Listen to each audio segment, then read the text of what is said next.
Ladies and gentlemen, what's going on? Welcome to episode 58 of the It's Obvious Gaming Podcast. I'm your host, Preston Pugh, and I'm joined by my two best friends, Garrett Drake. Hello, Preston. And Jacob Alka. Hello, Preston. Gentlemen, how are we doing today? Excellent. It's a beautiful sunny day in July here in the United States. Of America. Yes, of America. Mm-hmm. And I'm feeling good. It's good to be alive. It's good to be breathing. And it's good to be catching some Pokemon among all the other Americans we're encountering playing this game. It seems like everywhere you go, everyone's playing. So It's been great. Speaking of everyone playing this game, I saw a little girl walking down your road in the neighborhood with her phone out, probably playing this game. Yeah, you're probably right. It's pretty fascinating. Have you seen the YouTube video that's on the the trending page right now of the guy just walking around like his town and like everyone on their phone? He asks like every single person, he's like, "You playing Pokemon Go?" They're like, "Yeah." Like every single person is playing. Awesome. So it's pretty cool. Yeah. Let us know if you guys are playing Pokemon Go. Yeah. Sure. Let us know. All our beloved fans. I wouldn't be surprised if you said I would be surprised if you said no at this point. Yeah. I know a lot of countries still don't have the app. So right. I think only Australia here and one other place has it right now. So. Okay. Yeah, I saw that, obviously we had server problems mostly yesterday, but I heard that it was like kind of the international release was delayed because of that issue. So hopefully they clear that up soon for everyone's sake. Yeah, we'll get into that later. The details of all that stuff. But gentlemen, besides Pokemon Go, what did you guys play this week? You want to go first, Jacob? Sure. I played the same two things I did last week. Lego Star Wars: The Force Awakens. I beat the game. I'm working on the platinum. Very boring platinum. It's pretty grindy. Yeah, I'm not like enjoying all it Lego at games. all. Yeah. I'm having to replay all the levels to get True Jedi, which is collecting enough coins throughout the level. Yeah. You have to. Some of the levels you need Phasma and to collect all the bricks or whatever. All right. And I don't have her yet, so I'm going to have to go replay for a third time just to get that part of that mission done. So how do you unlock Phasma? Apparently you have to do some mission that you have to unlock with gold bricks. Oh, wow. She's in one of the extra side missions. Okay. That's like exclusive to that game. Oh, that sounds like something I'm not going to end up doing in the long run. Yeah. I would do it. I mean, I'm going to finish it just because I've already started. And it's kind of cool to see like the extra bonus content we get, but it's not like significant. All right. Like the ones I played are Poe Dameron. The one where he gets back to the Resistance? Yes. Okay. And I played the one with that guy at the beginning, the old guy, where how he gets not how he gets the coordinates, but how he gets to the town. Okay, that's to cool. give Poe the coordinates. Was that interesting? No. It was not? He just travels with some companion that I have no idea who he is. All right. Apparently he's just some new guy. And, interesting. I also played the one with the Raptors with Han and Chewie. Okay. That one was... Is that like how they capture him? Yeah. Okay. That one was better than the other ones. Cool. And it had some humor in it. Sounds fun. But yeah. Yeah, that's what I'm playing. I played a little bit of Overwatch. Ah. And did I play with you this week? I think we played for the video. Yeah, that's right. We did some competitive stuff. When was the last time we played? It's been a while. It has? I know the last time we played, it was pretty fun. Yeah, it was great. We need to play. Got some wins. Dude, competitive mode is no joke. It's intense. Really? Yeah. Nice. I'm still not 25. I'm not even close. No. Get there. I'm like 15 or 16. Yeah, hop on and play some more. It's just always fun. Yeah, that's what I did this week besides Pokemon Go. That's pretty much consumed the end of my week. Great. So, what about you, gents? Also, dude, speaking of Overwatch, this is hilarious. So, sorry. I obviously when we did our competitive Let's Play for Overwatch, I was wearing my new May t-shirt that I had ordered. It's a pretty cool t-shirt, and it's kind of like the anime style May with like May's ice cream shop on it. What's the un-anime style May? I don't know. But anyway, so that's just, I'm trying to describe people who haven't seen it. So imagine like an anime art style on the t-shirt. It's of May with ice cream cones and stuff. So I'm wearing the shirt and we do the video, and then obviously when we were done, I was like, all right, Casey and I are going to go to Waffle House now. We were craving some Waffle House. So we get to Waffle House and we sit down.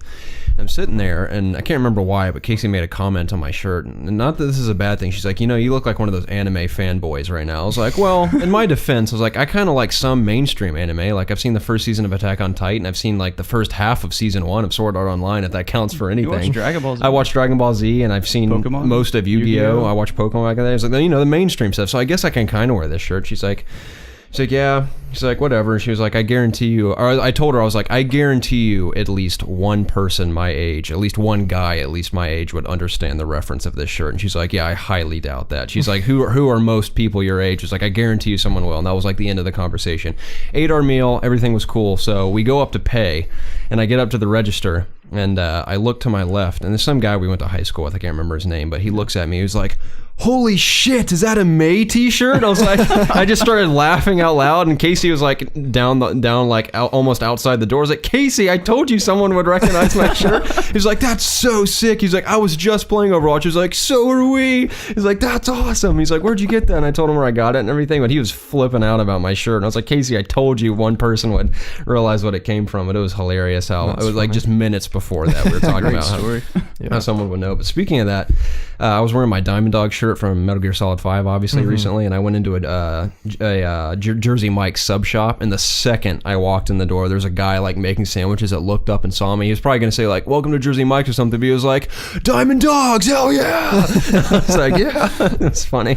I highly recommend that place. Ever since you Jersey Mike's told me to try it. It's my favorite sub shop. You never tried it until now? No, just about a month ago I had it. Yeah, it's great. I didn't even know it existed till we were working in Woodstock. Really? Yeah, I had no idea it existed. I've never even heard of it. been going there for years. Okay, yeah. It's phenomenal. I go there once a week now, actually, because on Tuesdays they do like their special or something where you get double the points. Yeah.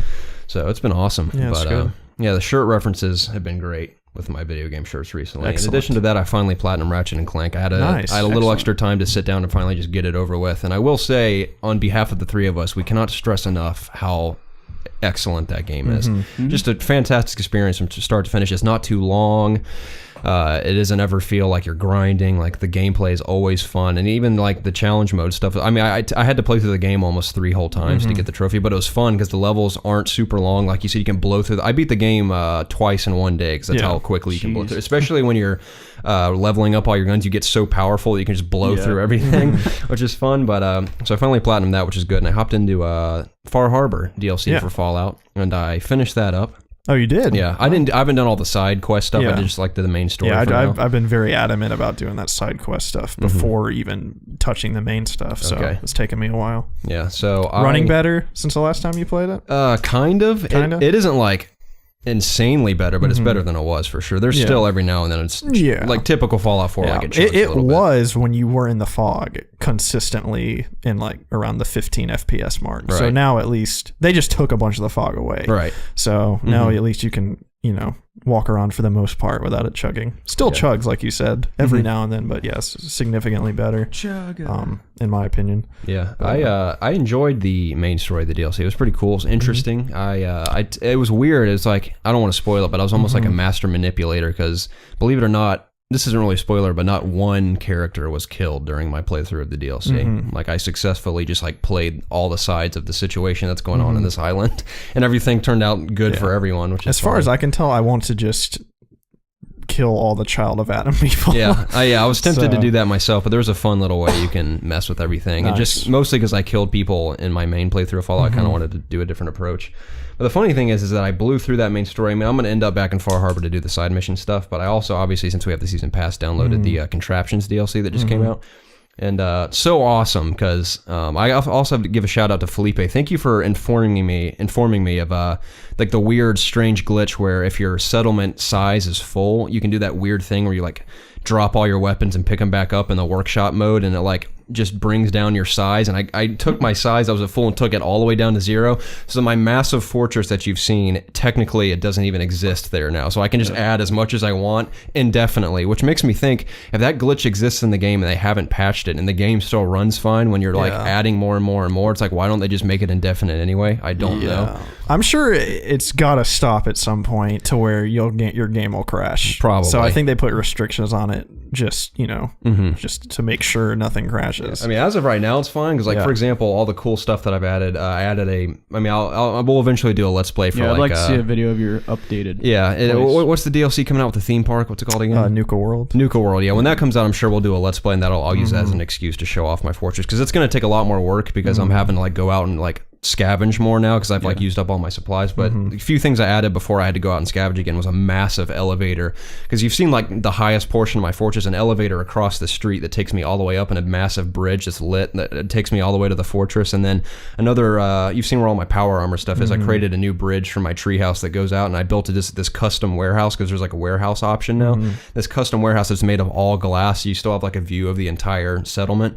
And inside I have a massive giant wall, all of gun racks, that has every single legendary weapon I found in the game, which is cool. And then I have armor racks with like, normal armor racks you can put like the Mechanist suit on, or the Railroad suit on, or cool stuff like that, and the Minutemen suit. And I have armor racks all set up with the cool outfits. And then I have there's some cool power armor you can find for the Vim soda factory and the Far Harbor. I have that on like it's like a new power armor display that kind of like lights it up and stuff in the center.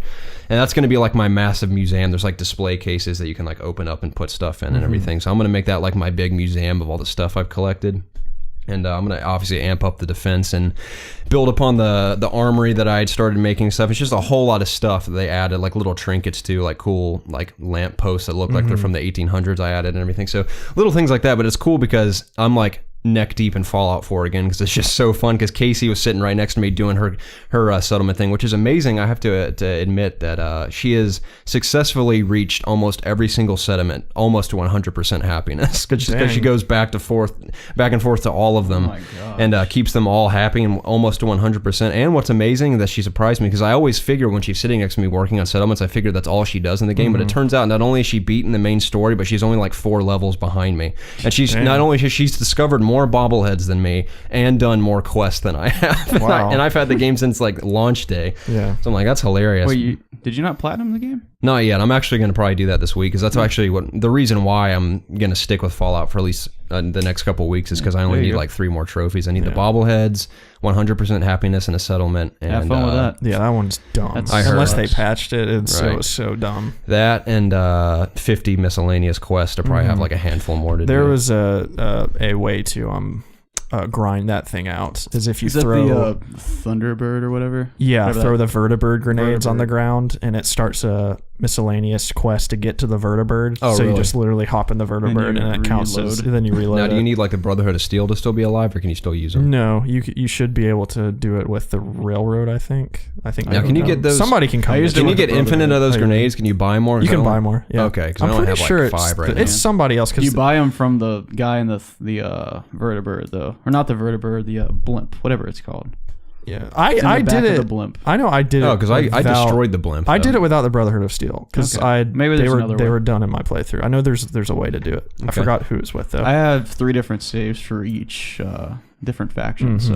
Well, yeah, I think I did it without Brotherhood. I know there's another way to use the Vertibird. I know there is. I'll figure it out. Yeah, you'll figure it out. But yeah, I'm super close to that platinum as well, so I might as well finish that up. But in the meantime, after I finished that up, originally I said, I'm going to go into Mad Max, which I still am going to do. I'm going to give that game a real shot and see if I really get into it. But just in case I didn't get into it, I was in GameStop. I was going to buy GTA 5 on Xbox One just because Zach and all them have been playing. And it sounds like a ton of fun, which, speaking, we're going to get to it. The Cunning Stunts DLC that's coming out for GTA Online looks like the most fun ever. Yeah, that trailer looked awesome. Because the most fun I had in GTA Online was just doing the races, and this takes that to like a whole new level, which looks amazing, which we'll talk about. But I was going to buy it for one because I wanted to play that with those guys. But and I think Cunning Stunts would make for an excellent Let's Play, with at least with the 3 of us. It'd be hilarious. But when I was in there, I didn't end up buying it because, no surprise, it's still like $54 to buy GTA because it's still so popular. And right now I can't afford it, so I'm like, all right, I'm not going to do that. But Dark Souls 2, Scholar of the First Sin or whatever it's called, was in there for like $15. I was like, oh, I might as well pick this up because I know I'm going to want to play it. Yeah. So I bought that, and I have that kind of sitting by. If I get into Mad Max and it's not like blowing my mind, I might hop into Dark Souls. Did you buy Mad Max as well? Yeah, I bought it on the PSN sale for like $10 or whatever. Yeah.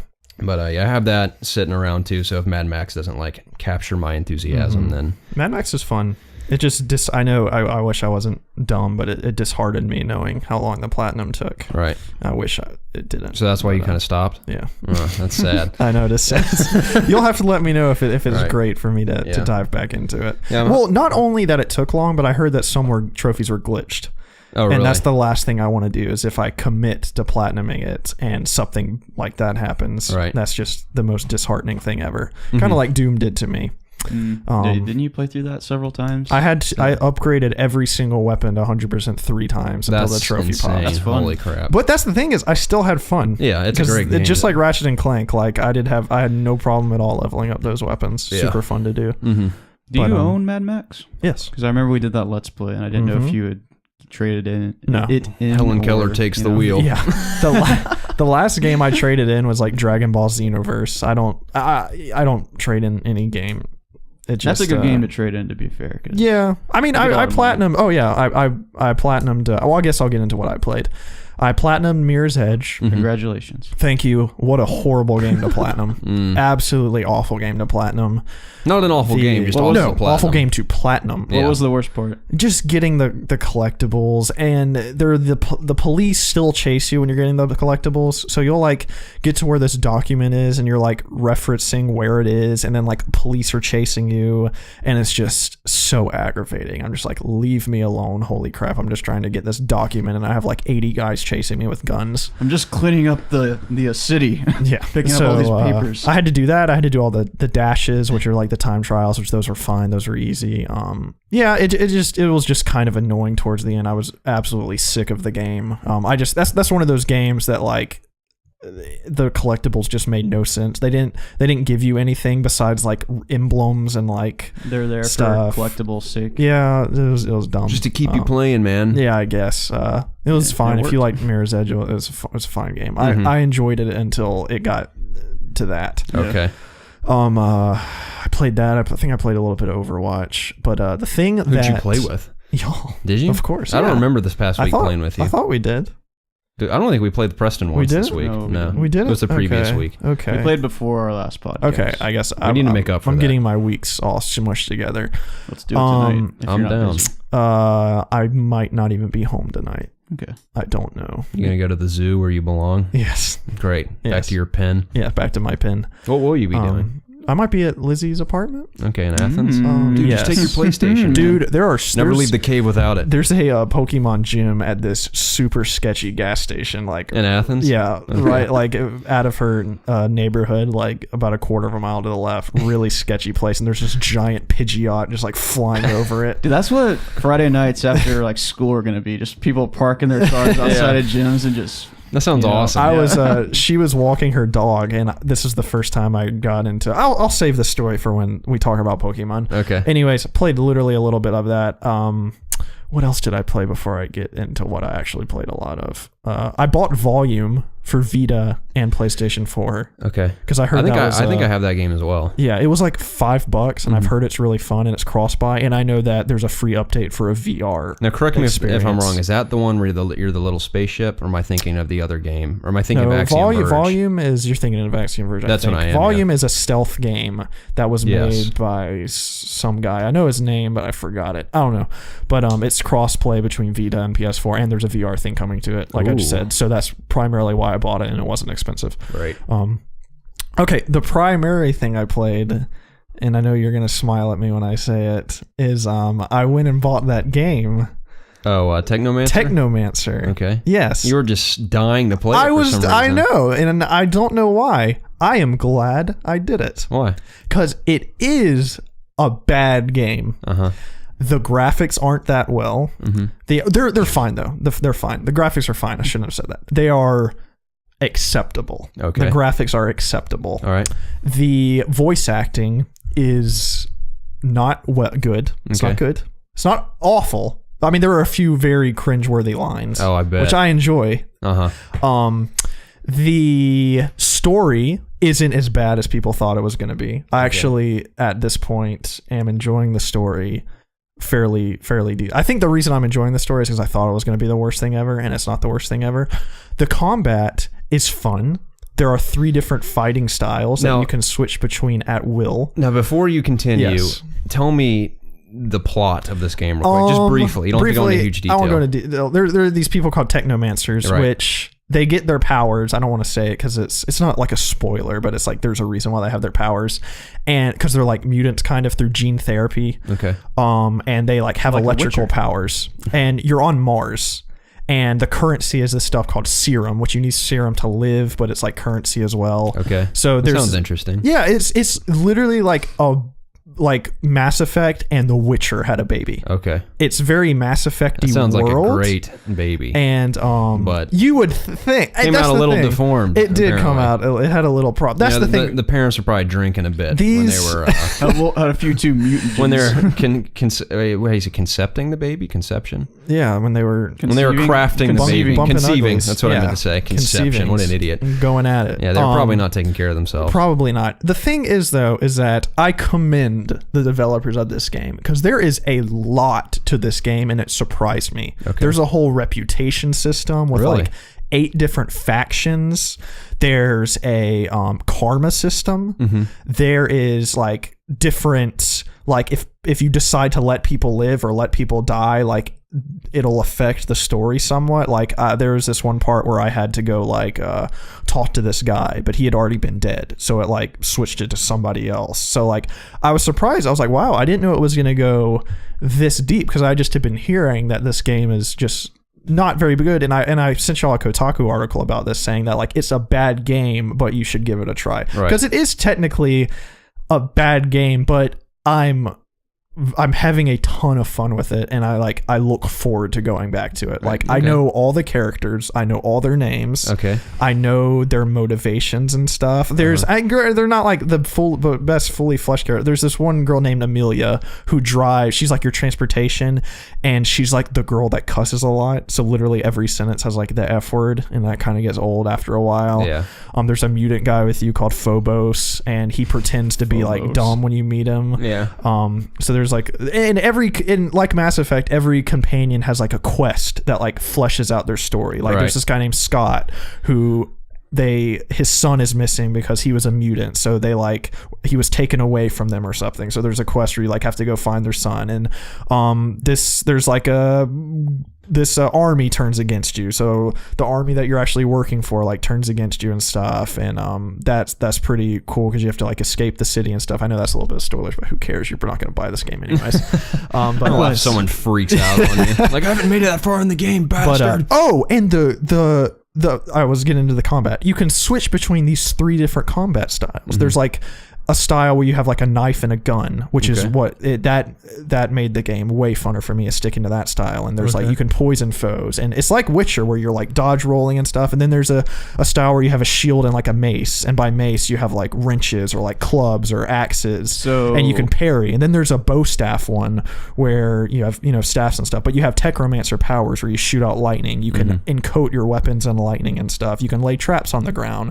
You can get different abilities for your guns, and there's fully customizable weapons and stuff where you can change the hilts and like the handles to like upgrade the critical hits and the damage. And there's tons of really cool looking armor and stuff that you can also like put shoulder pads and like do different things to like make your techromancer your fluid like regenerate faster to use more abilities, and to up the damage, or to up your like resistance to electricity and all this stuff. And you have 2 people that go with you, like 2 party members, so you can keep them you can tell them to like be more defensive or be more a range based character, and you can give them new weapons and stuff. It is really deep, and it's not as good as like, I don't think this is a $60 game, and I luckily only paid $40 for it, which is fully justifiable. You bought it used? Yes, I bought it used.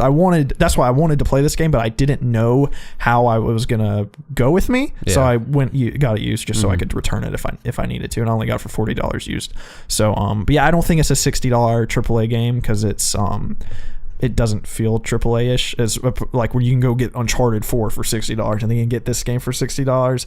There's definitely a clear cut between, which is, better developed and stuff, but that shouldn't like discouraged people, I think, from giving this game a try, especially in a drought. If you want to, I was just in a mood for an RPG, and this game is scratching that itch like a ton. It's way better than I thought it was going to be. IGN giving this game like a 4.9. Yeah, I wanted to ask that. Why get out of here? You're praising the combat so much. So what is wrong with the game primarily? What's the bad part about it? I wouldn't say I'm praising the combat's just fun. It's not Witcher fun. It's just it's fun combat. The game is the main thing that I got. Well, I haven't watched the review in a while, but the guy said the combat was challenging. Yes, I got my ass destroyed. I'm playing on the hardest difficulty, Of course. and I was like, this is dumb. Like I almost took the game back within 30 minutes because of how much I was dying. It was like time after time after time after time I was getting destroyed. And once it clicked for me what style I was using and which style to use against certain enemies and stuff. Like so it does matter which style you use against different enemies. Yes, it's not just whatever you want to use. Yeah, in the beginning, yes. Okay. I've upgraded. There's different skill trees for every fighting style too. So my skill tree for my dagger and gun is ridiculously high. So my gunshots do a ton of damage. So I'm constantly just like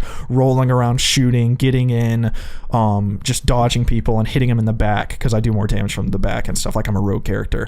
So I'm trying to think of something. It's just like the animations aren't that well. Like when you climb a ladder, your guy just stands there for like 2 seconds and then you can run. Okay. There's stuff like that that's kind of dumb. Like I said, the voice acting and like what's the facial animations? Facial animations are awful. Like they're just moving their mouths and people are talking. It's just it looks like an indie game. Well, slightly higher than like a typical like indie. And I don't mean to use that as like downplaying games because indie games are great. Right. It just looks like a studio that kind of bit off a little bit more than they could chew, but they still gave it a very valiant effort, and I commend them for that. Like I give them a thumbs up, and I look forward to see, I haven't beat the game yet, but I have over 16 hours in this game. Okay. And I'm trying to think of something that it's not as good as I mean, you gave several examples. Yeah. Now, so if one was to put themselves in the mindset that this is not meant to be a $60 experience and it is not supposed to be on the scale of The Witcher. That's just in my opinion. I feel like these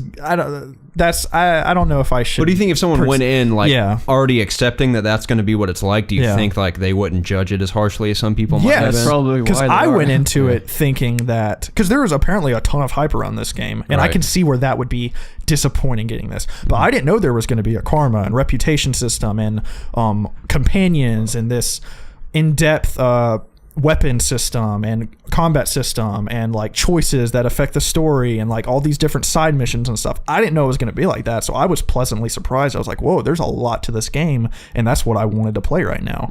So I think if you go into it thinking that and knowing that it isn't like a Witcher set in the Mass Effect universe, which is kind of what it looks like from the outside, I think you will be surprised, and I think you will have fun because that's exactly what I've gotten out of it. Okay. So now, who developed this? Do you know? Spiders.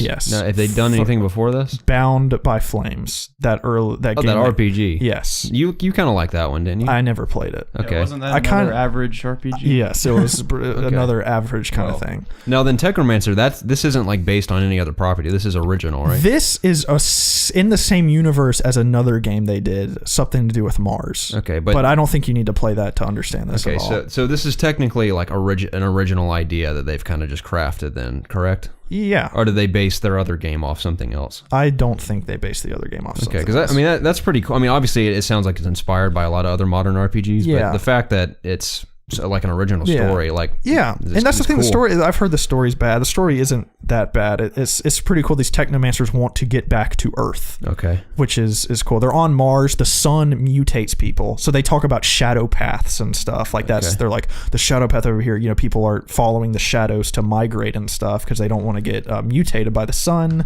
Like I said, the water is like the biggest resource is like clean water. There are mutants. They kind of look like super mutants from Fallout. They're like the outcasts. They're slaves and stuff. There's like you go to the slums and there's like a gang called the Vori that have like taken over everything, and they attack you if you don't have good reputation with them. I have good reputation with them now, so I can actually freely walk amongst the slums and not be attacked and stuff. So like different reputation determines who attacks you. There's a stealth system too, where you can crouch and you can sneak up behind people and take them out and stuff. Yeah. Cool. I have my stealth upgraded all the way, of course, and I can take out guys in a single hit from behind. Oh, sounds cool. So, it is way better than some review. There are some good reviews for this game, but the IGN review, I necessarily don't agree. And granted, that's not IGN as a whole is giving it this. That's that one particular person gave this game a 4.9, which I highly disagree with. If I were to go on their rating scale, I don't like rating scales. I just like to say if you should play it or not. I'd give it between the 6 and 7s. Okay, that's what it's based on your description. That's what it sounded like to me. Yeah. I was going to say your brief review of it has me interested. Yeah. I'm not saying I'm gonna go out and buy it today. If you want to play an RPG that's the like environment of like a spacey sci-fi RPG until like Mass Effect or something, or like Deus Ex comes out, and you can get this game used for like between the $40 and $50, I would say give it a try. And because it's used, you can take it back, just to see. I'm not gonna like, you know, tell somebody, yeah, you need to go get this like I would with, you know, like Uncharted or something. But if you have an inch for an RPG, I definitely would recommend you try this game. Okay. So, which is exactly what I did, and I really, really like it. Cool. So yeah. Sounds great. Yes. That's exciting. Yes. Thanks for sharing. Yeah, no problem, man. Absolutely. So hey, man, what's the news? Yeah, man, the news. Yeah. I so hope we think of something cooler. That's transition. as cool as it's gonna get, man. Probably with us, it's about as cool as we get. 30 minutes in, typical. It's obvious. Typical intro. I'm sorry it took so long. Hey, it's okay. That's a pretty solid review we got in there game. for those that may or may not be interested in the Technomancer. You may have inspired them to give it a try. And you inspired me to give it a try, like you said. The box art is pretty cool. Okay. Yes. Awesome. Well, I'll keep an eye out for it. Yeah. Thank you, Preston. Boys, No Man's Sky is officially gone gold. Never thought we'd see the day. This is from Alex Osborne of IGN. Quote, "The development of No Man's Sky is officially wrapped," Hello Games founder Sean Murray announced. After providing a status update on the studio's progress last month, Murray confirmed the game's completion in a post-Twitter saying, quote, "It's happened. No Man's Sky just went gold. I'm so incredibly proud of this tiny team. 4 years of emotions," end quote. You guys excited? It's awesome. Yes. I still don't know what I'm going to be excited. doing really in the game, but Right. Just exploring, man. Yeah. I'm still like not like excited that it's coming, but when it's here, I'm gonna buy it when it comes out, and I'm going to play it. And Having see how it goes. played VR, like that game has to be in VR. I know it's not going to be. Just know. I know they would have said something, but just like But it has imagining playing like Eve Valkyrie and stuff in VR, just seeing that game, like I feel like that has to be in VR. Now, how hard is it to take a pre-existing game and then make like a patch for it that enables VR? Well, from what I've heard from people saying, it's not like, oh, let's just make a patch. Like, Right, it's probably everything like has to be developed I for figured. VR. So it's pretty much from the ground up. You have to like kind of redo everything. Yeah, as far as I've heard, Okay. yes, it's not just as simple as like, let's just flip the VR switch. Right. Like, Yeah. it has, a lot of work has to be Yeah. done. And I feel like if this was a PlayStation VR game, they would have been... I mean, that's potentially a system seller for the PlayStation VR right there already, which we don't know of any game like that right now. Yeah. I guess Resident Evil 7 could be like, as of now, the biggest game that's going to be in VR. But Sony would be all over that. Oh, like, yeah. if it was actually VR. So I don't think that the PlayStation VR is powerful enough to do the entire game in that. That's the only thing I can think of.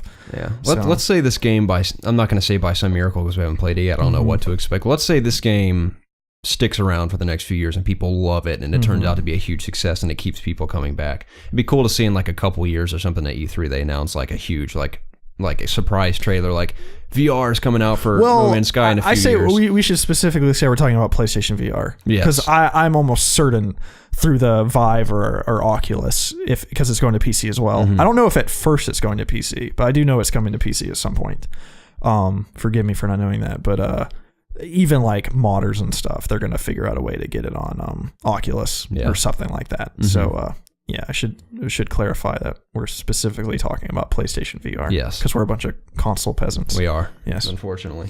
We enjoy our small village of Yes. console peasantry. Yes. So keep it real here. Guys, we're fans of Overwatch here. So are a lot of our friends from the community. The Overwatch new hero is continually teased. We got a little bit of extra information, a cool little image this week. You guys ready for this one? I think I saw that image. Yeah. This is from Nicole Carpenter of IGN. Quote, Blizzard Entertainment appears to be teasing a new Overwatch hero, and the company's recent hints at the character line up with the recent rumors and leaks that have suggested the hero's existence. Today, the Overwatch Twitter account and this is not actually today. This is like last week. this is like last week. Yeah. The Overwatch Twitter account posted a communications record from Angela Ziegler, that's Mercy, to Soldier 76 and Reaper. The file details a rifle that uses Mercy's biotic healing mechanism intended for, quote, medics in the field. The gun is designed by Torbjorn, who is adamant Mercy's technology only be used for healing. Mercy, on the other hand, is worried about the, quote, slippery slope to modifications that will inevitably result in a weaponized version of her technology. From the little information given, it sounds like a sniper rifle designed to heal. There's been plenty of chatter about a rumored sniper character called Sombra. Information about her has been leaking out for a while now. A character holding a sniper appeared in a GameSpot documentary on Overwatch, which sounds like it lines up with the information the Overwatch Twitter account just revealed. The game's director Jeff Kaplan also recently told Eurogamer that the players have not found all the hints concerning Sombra and who she is. Eagle-eyed fans have spotted audio files from Reaper that mention Sombra, as well as documents in Dorado with the same name. It's been rumored that Sombra is Farah's mother, Ana, who is said to have died but could have had a similar fate as Soldier 76 and Reaper, who were also once presumed dead. In artwork depicting the game's backstory, Ana is shown carrying a sniper rifle. What do you guys think? Do you think this Sombra person is indeed Ana, who is indeed Farah's mother? I have no idea. I don't know anything about the lore. I'd like it to be. What I think is cool about this is the fact that instead of being like teasing like, oh, there's a new hero update coming soon, they like play it into the lore, how like Mercy and Torbjorn are kind of like talking about the weapon and how it was designed by Torbjorn, and they're using Mercy's technology. Yeah, Blizzard posted this, so this is actually a real thing. Right. All the Sombra stuff we don't know. But, yeah. I mean, Sombra is actually a real person. We just don't know who she is, or it is. But that sounds cool if it is indeed like a sniper rifle that heals, in the sense that, say, you're like... Yeah, like, what if you're in the back of the lines and just shooting, like, sniper heal bullets at people? Yeah, healing your teammates by shooting them. That sounds cool. Then, like, maybe you have a mode where you can also do damage, too, when you're not healing. You, like, shoot at a guy and he, like, moves and it hits the enemy and, like, gives him health. Yeah. He, like, so takes I wonder too. if, like, the rifle... uses both Mercy. No. She does a power up and a healing. So I wonder if they're just using her healing ability and her power up ability, or just the healing, because then it'd be like too much like Mercy, I think. But I wonder if the sniper rifle will indeed, like, let's say it functions kind of like how Widowmaker sniper does, like you can shoot people and it'll damage them, but maybe to make it a little less like Widowmaker, it's like a sniper that does less damage but heals significantly when you shoot teammates, but you can also defend yourself with it. Right. What if you have like a sniper that actually like shoots a projectile on like the ground, like Soldier 76's little healing field? That would make sense too. That'd be kind of cool. Like you shoot like in a designated area and like it just makes like maybe even like a slightly smaller bubble. Yeah, because that would make more sense too. Because think about it, I could see, unless you're like a really good shot, I could see people getting annoyed playing as that character and being like, my teammates are running around everywhere, I can't hit them. Of course, at the same time, it'd take like a really skilled healer to be able to pull that off. Do you have more in there? No, that was the entire article. Did you say that they were gonna? They're planning to announce it at Comic-Con. I don't know if you said that. No, I did hear that, but that was obviously wasn't included in this article. But yes, that's exciting. So when is Comic-Con's this month? Yeah, it's July the 20-something. Okay, so next week, if I'm not mistaken. I don't even know what day yet. I think it's like July. It's like a week or two away. It'll be a couple weeks away. Yeah, so that's pretty cool. But yeah, that's awesome. It sounds really cool to me. I love playing as healers and just support characters in general, mostly. There needs to be another healer. Yeah, for sure. There's only 2. 3, actually. As far as attackers go, I've been playing a lot as Farah recently, and I've been having a ton of fun. Mostly on defense. I mean, she's good on offense as well, but I like playing her on capture and hold maps. And she's also really good on, capture and hold. Not capture and hold, the one where you kind of capture objective A and then move on to B. Yeah. What's that called? That's Assault. Assault, yeah. I love her in that. On defending as Farah on that game type is a lot of fun. But that's what I've been playing as mostly. But excellent. I love playing support characters the most, and this character has me excited. So we'll see at Comic-Con this year what all the chatter's about. Guys, The Warriors from Rockstar, an older one, has been re-released, or it's available now, as well as Red Dead on Xbox One. But here's a little details surrounding them both, because this is pretty cool. This is from Vicky Blake of IGN, quote, sales of Red Dead Redemption have jumped over 6,000% following the confirmation that it's playable on Xbox One via backwards compatibility. According to Amazon, sales of both the original 2010 game and the Game of the Year edition have been boosted by the confirmation. And Rockstar's The Warriors has been re-released on PS4 with a 1080p up rendering. So Rockstar just out of nowhere dropped these 2 big ones just on Xbox One and PS4, which is pretty cool. And I will say I've watched some gameplay on Xbox One or Red Dead. I know people are like, is it better? Is it better? I can't really tell a difference, but at the end of the day, that game is one of my favorites. And I don't know if it's supposed to be better. It's just backwards. No, that's compatible. What I thought. I don't know why people are even like. That's what surprised me, is that countless videos were like, is it better? I'm like, why would it be? But a lot of people have been saying that. But regardless, that aside, it's just clickbaity. Yeah, that aside, it looks like a ton of fun still, because I played the absolute crap out of that game when it first came out. I mean, I played it for years, like a year or two after. I'd go back in and just mess around and do some side stuff. Super fun. A quick side note, do you guys ever not click on something because you think it might be clickbait? You're like, I don't want to be fooled by this. So I usually know when something's clickbait, but sometimes I'll click on it anyway. I just feel guilty if I like fall for it. I'm like, God, got me again. Yeah.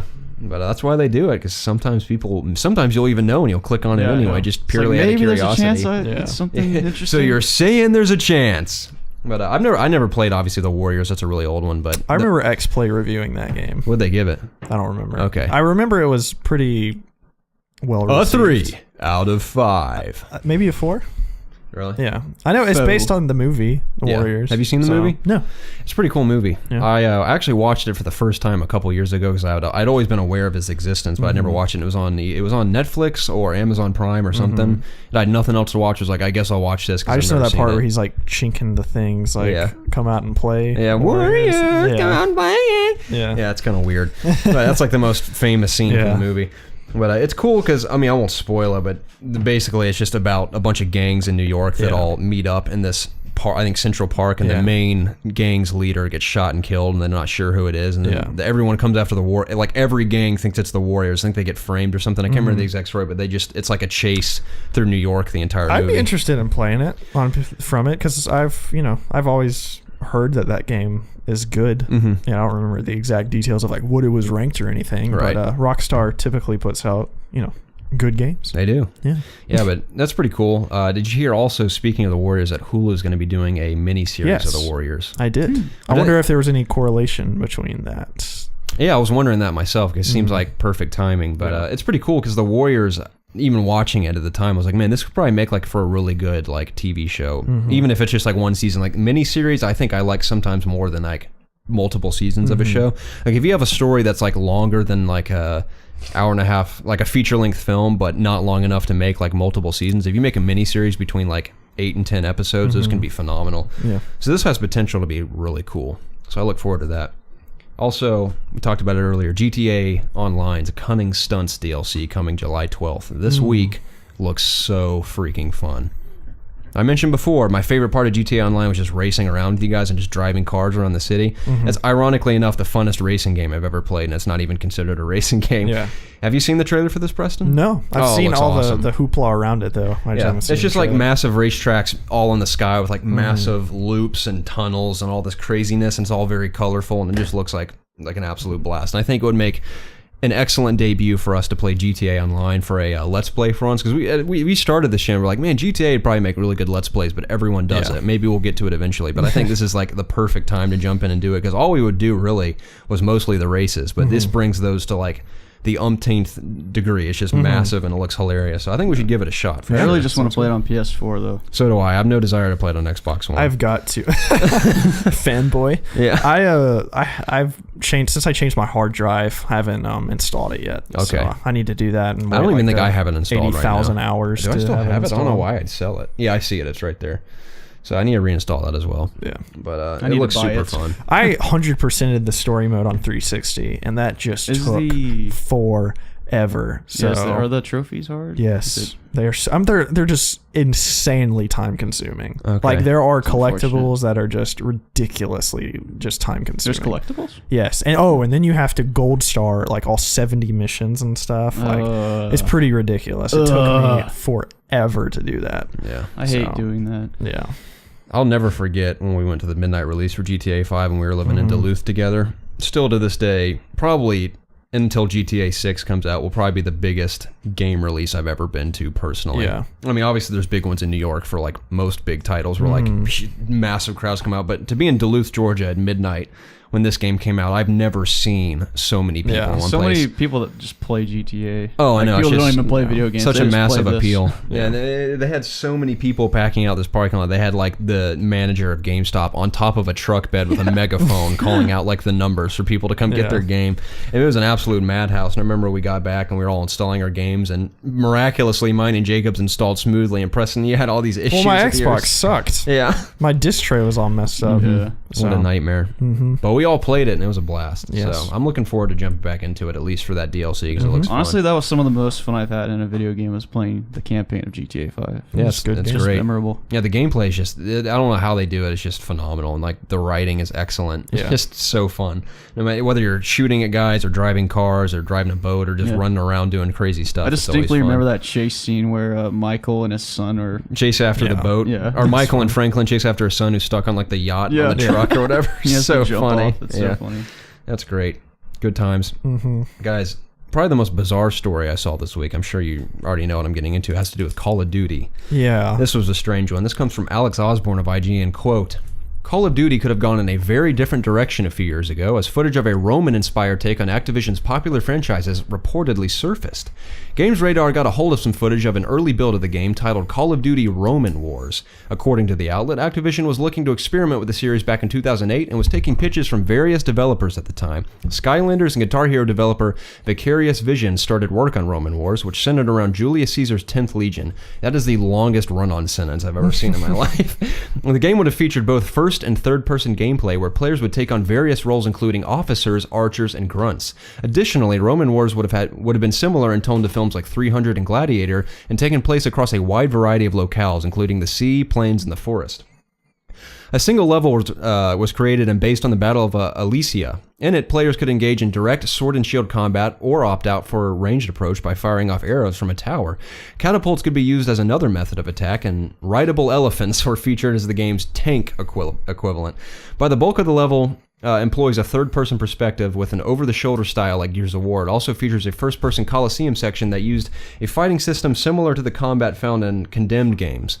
Had Activision moved forward with the project, the game would have released in 2013 for 360 and PlayStation 3, with potential next-gen ports for PlayStation 4 and Xbox One. However, the publisher was reportedly reluctant to attach the Call of Duty branding to the game because it was so different.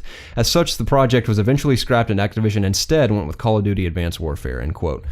I also want to say that Activision commented on this again a few days ago and said that, like, this is being blown out of proportion. It was not even, like, it didn't even come close. Yeah, that's what I figured. Taking one look at this, like if the title of the video that was describing this removed Call of Duty and it just said Roman Wars, I would have never once in my mind thought, Call of Duty. This is way out there. Yeah, I mean, it's cool, but like I think there are some hilarious comments that I'm just like, this should have, like, why didn't they go with this instead? This is awesome. Like, stop intentionally being stupid. Like, if this would have been, I mean, it looks cool, not as a Call of Duty game, but like, you're absolutely lying to yourself, and you're just being like, just I don't even know the word to describe how stupid you are to be like, oh, they should have done this instead. This is way better. People just like being hipsters like that. I'm like, this is a Call of Duty game. Like, say what you want about Infinite Warfare. Infinite Warfare is so much more of a Call of Duty game, even though it's futuristic, than that would ever be. Like, sword combat stuff. I mean, like I said, a game like that, just play cool. For Honor when it comes out. Yeah, or like the Mount and Blade series. Like, there are games like that. And what's that Xbox One game that launched with the console? Rise. But there are first-person games that do combat, like Chivalry, and like I said, Mount and Blade. There are already games that do that. Not saying that didn't look cool, but like that's not Call of Duty, and that would not have, people wouldn't have been like, oh, Call of Duty's back at it, like all brand new with their Roman Wars game. Okay, get over that. My goodness, that's such a dumb thing to say. It was so bizarre because I'm glad Activision said that, because the first thought I was thinking was like, why was that even ever slightly considered? Yeah, that's weird. It was never considered. But the fact that they only made one level, like the video like talking about this made it seem like, oh, they were like knee deep in this project, but it was probably like the quickest, shortest thing, and they're like, no, sorry. But yeah, every gosh, there's so many videos talking about it, like just saying like, oh, this should have been it and stuff. Like, just there's tons of videos on my like recommended video list about this stupid game. So I don't know. I think people are going way too far talking about this thing. Makes for an interesting story, that's for sure. I mean, it's interesting, yeah. But like Activision said, it's like, this is being blown out. Like this wasn't even like considered really. Like, so I don't know. It's probably one of those things that they probably even forgot about, and they're like, oh yeah. I mean, things that are leaked make big stories. Like, there was an Elder Scrolls game for PSP that was in development a long time ago, and it was leaked, and like people are talking about it. Same thing, like a Saints Row was leaked for PSP. There's a lot of PSP games that are being leaked, but yeah, it's news. It's cool news, but people are talking about this like. I think people are so bored that they just like to dig way too deep into things that might have been. I guess it's the Call of Duty franchise as well. That is something to talk about. I just think it's funny in the time where people are like, Call of Duty's gone too far. This leak comes out, and people are like, oh yes, this should have been what they should have done. Something even way farther out there. Something that has nothing to do with guns, which is what Call of Duty does best. Yeah. So it would have been totally ridiculous. Yep, good times. That was pretty weird. Yeah. What's kind of cool, like I said, I would be interested in just a game called Roman Wars. Oh, like sure, that. yeah. That looks cool. That'd be interesting. Yeah. 300 brought to life, I wouldn't complain. Wasn't there a 300 game that came out and it sucked? Am I just On crazy? PSP. Okay, that's what I thought. I imagine it didn't do too well. I remember X-Play reviewing it. Yeah, I remember X-Play reviewing quite a few things back in the day. That was the best show ever. This one comes from Thomas Berry of Polygon. Quote, first-person space survival game Adrift launches on PlayStation 4 on July 15th. Adrift is the first game from Adam Orth's development team, 310. This is Orth's first game since being let go from Microsoft in 2013 following a series of facious tweets in which he defended the Xbox One's, quote, always-on feature. The Twitter firestorm led to death threats against Orth and his family. Gosh. The game has players take on the role of astronaut Alex Oshima, whose space station has suffered a catastrophe she does not remember. As Oshima, players must propel themselves through the wreckage and piece together what has occurred while keeping an eye on their supply of oxygen. According to Orth, the game mirrors his experience dealing with the aftermath of losing his job. Adrift's original release on Windows PC was delayed specifically to match the launch of the Oculus Rift. Although Orth has said Adrift ought to be experienced in virtual reality, it has not been announced whether the game will come to PlayStation VR when the headset launches on October 13th. Adrift will also launch on Xbox One later this year. Adam Boys, that's a different thing. So that's the end of that one. But that's cool because I was about to say, I thought that the game had been released on Oculus already. It's cool though because I watched the trailer. It's coming to PS4 now. It's called July 15th of this week, which is exciting. But it reminded me a lot of Gravity, the movie, in a way, because you're just kind of floating around in different parts of the space station that blown up, and there's like wreckage everywhere. I get this in Tacoma mixed up. Me too. Yeah. I thought this is what it was before I like the titles like Adrift. Yeah. I was like, oh, okay. Yeah. So Tacoma's from Fulbright. Is that who? I believe the guys so. that People made that Gone Home. Gone Home. So yeah, there's a difference there, but I'm probably more interested in Tacoma just because the story aspect of it I'm interested in. But this looks also very good. The reviews weren't spectacular for this game. For Adrift. Yeah, that's what's funny is that that's what was in the back of my mind, and the trailer just has quotes from like all these big media outlets saying, like, blowing it out of proportion, like, oh, amazing, one of the most interesting game experiences I've ever had, and like all these people quoting it. I mean, anyone can say that and not mean anything, but yeah, IGN gave it a 6, and it has a 64 on Metacritic right now. Yeah, that's what's funny is that the IGN quote from the trailer said like the most interesting gaming experience I've ever had. And it's funny that someone at IGN reviewed it and gave it a 6, but it looks interesting. I don't know if I'm going to play it, but I thought I'd mention it because I know there's a lot of PS4 owners in our community, including ourselves. For those that are interested in Adrift, a little space adventure, give it a shot. Yes.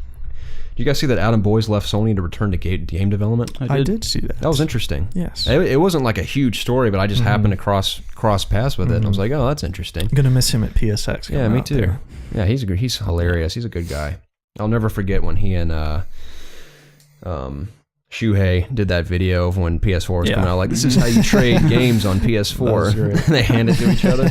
Wow, thanks.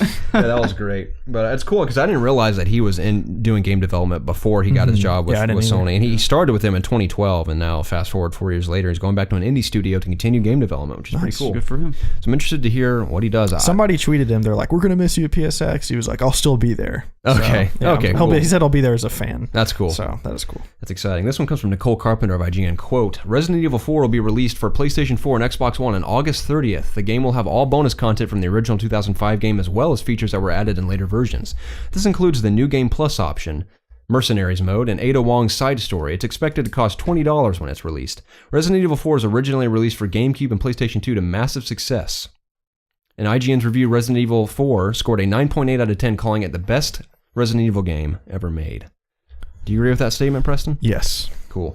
If you have not played that game, please play that game. I'm even talking to you gentlemen as well. Talking to everybody out there. Game is great. I'm going to play it, for sure. Absolutely amazing. Well, it terrified the best.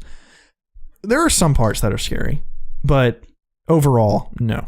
It's more of just like, holy crap, I only have like 5 bullets left and there's like 8 guys here. What do I do? Yeah. Yeah. It's just very like resource management-y type of game. There are scary parts, specifically the regenerators.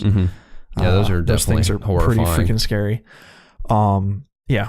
My favorite survival horror game. Not that I play like a ton of them, but this is the only one I've ever played that stuck out to me as just being a fantastic game overall.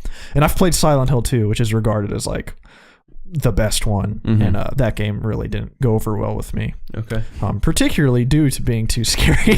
But as a kid, I played it. But so yeah. Cool. Yeah, I've heard nothing but praise surrounding that game. Yeah. Since you've played it, and everyone else online that's talked about it just says nothing but good things about it. So I'm definitely gonna play it. Yeah. When it comes out. When's it coming out again? August 30th. Yep. $20. Resident Evil 5 is coming out July 12th for $20 as well. And these are all physical releases as well, which That's makes me awesome. I might very have to happy. get 4. Yeah.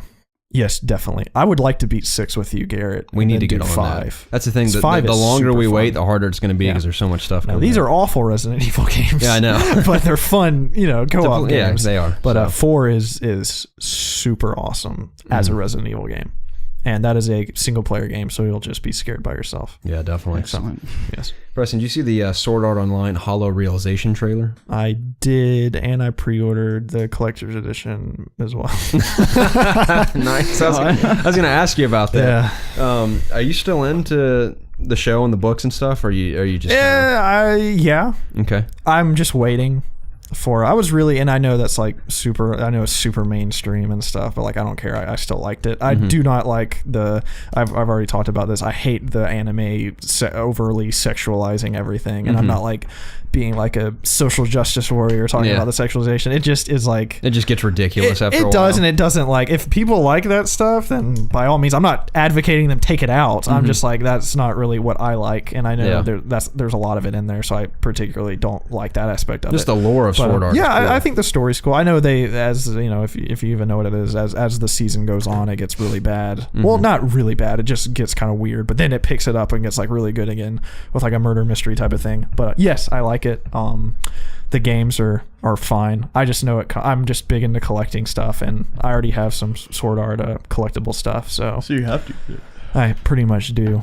So I'm not like obsessed with it, but I'm enough to where like I like collecting. I've pre-ordered a ton of collector's editions. I got the Persona collector's edition. I got Horizons collector's edition. I got Dishonored collector's edition. Pretty much anything I have an interest in, I like getting the collector's edition, which is why I did the Sword Art thing, because it comes with 2 exclusive figures to this one, and I like it enough to where it justifies me purchasing it. Are you running out of room for figures to set up? I got plenty of room. Do you? Yeah. Where do you put them all? On my desk. Okay. Yeah. Because I have the only reason I've held off on pops and stuff recently is because I have like nowhere to put them. Oh, I have so many pops. So many pops. I almost bought the all in a bookshelf. Spider-Man Civil War Spider-Man because he looks cool. I need to get that. He comes with an Iron Man though. I couldn't find him by himself yet, but he comes with the Civil War Iron Man if I'm not mistaken. And there's also what was the other one? I can't remember what it was. It was really cool. I forgot, but I almost bought 2 of them at GameStop. I was like, I gotta refrain. I have nowhere to put them. Yeah. So I'm running out of pop space. I have a bookshelf that I have all my pops on. I think I have over like 20 pops, which Holy is kind of crap. scary. But yeah, on my desk I have my figures. Like I have my Attack on Titan figures, my Sword Art figures, my Uncharted figures, my what else do I have? I'm forgetting about one. Oh, my Zelda stuff. Yeah, just all my figures are on my desk, and all my pops are in this bookshelf I have. So that's exciting, Preston. yes, So what all? You said it comes with 2 figures. What else comes with the collector's edition? a ton of stuff. Okay. Like a crap ton of stuff. Not that anybody cares, but I'm interested because yeah. I was going to say there will come a time, whether it be sooner or later, that I will at the very least finish that first season of Sword Art First Online. season's good Because I'm Well, right the at first I'm half right of at the first season. yeah I'm right at the peak where it's about to switch over into the weird stuff. Yeah. Because the last episode I saw, not to spoil anything, let me see if I can remember their names. The main character's name starts with a K. Yeah, Kariko? Kaiba. kinda. Koriko? Kirito. Karito. I was close. Seto Asuna is the other girl, right? Yeah. Okay. But there's a lot of stuff that comes with it. Oh wow. Yeah. How much was it? $100, $800, but it's fine because I love it. no, it was $150, but because I'm Amazon Prime, I think I got it for like $115. I think. Okay. Is this on So- Vita or PS4? It's PS4. I don't know if the game's going to be good. The game's probably not going to be that good. But you got it anyway. Because all the one I had on Vita, the last Lost Song one, was not the best game. Yeah. Platinumed it though, because I That's cool. felt like I was inclined to. So, Nice. but yeah, Well, I hope you enjoy it when the time comes. I don't know. It's whatever. We'll see. I enjoy it. So Matt Porter of IGN, quote, to celebrate Ubisoft's 30th anniversary, the company is giving away free PC games every month until December. Currently, you can grab Prince of Persia: Sands of Time free of charge. This month's game will be the original Splinter Cell, and it'll be available July 13th. All you have to do is register at the Ubisoft Club using your Uplay account, download the game, and it'll be yours to keep forever. Only one game will be free at a time, though, so make sure you check back every month to get them all. We were just talking about Sands of Time last week. That's why I put it in It's a here. great I thought that was game. cool. Yeah. So I don't play games on PC. I'm incapable of doing so I'm sure right that now. game would run on pretty much anything. Yeah, that's what I was thinking. I'm sure it would, Yeah. but I don't really feel like Because I playing played it. the original Splinter Cell on my super crappy PC like A few years ago. a few years ago. Yeah, and it played excellent. So I'm sure I Sands of Time would too. distinctly remember you either buying or renting the original Splinter Cell and us going back to your house when we were kids and you playing through like the first training mission. Yeah.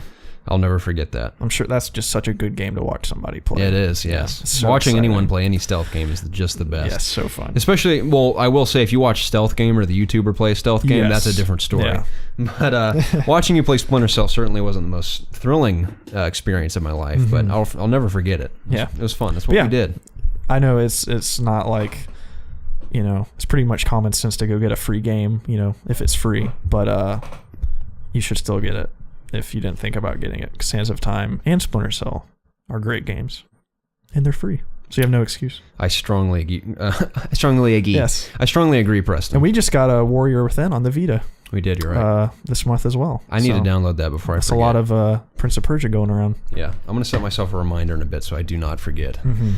Apparently, Microsoft's Play Anywhere feature, with the Windows 10 PC and Xbox One, apparently that was miscommunicated a bit at E3. Now, I cannot relate at all to this article because I understood exactly what Microsoft was saying, but apparently the vast majority of people did not understand what the whole situation was. So I'm going to clarify it for people that may or may not be confused, especially for those that own an Xbox One, which includes the three of us.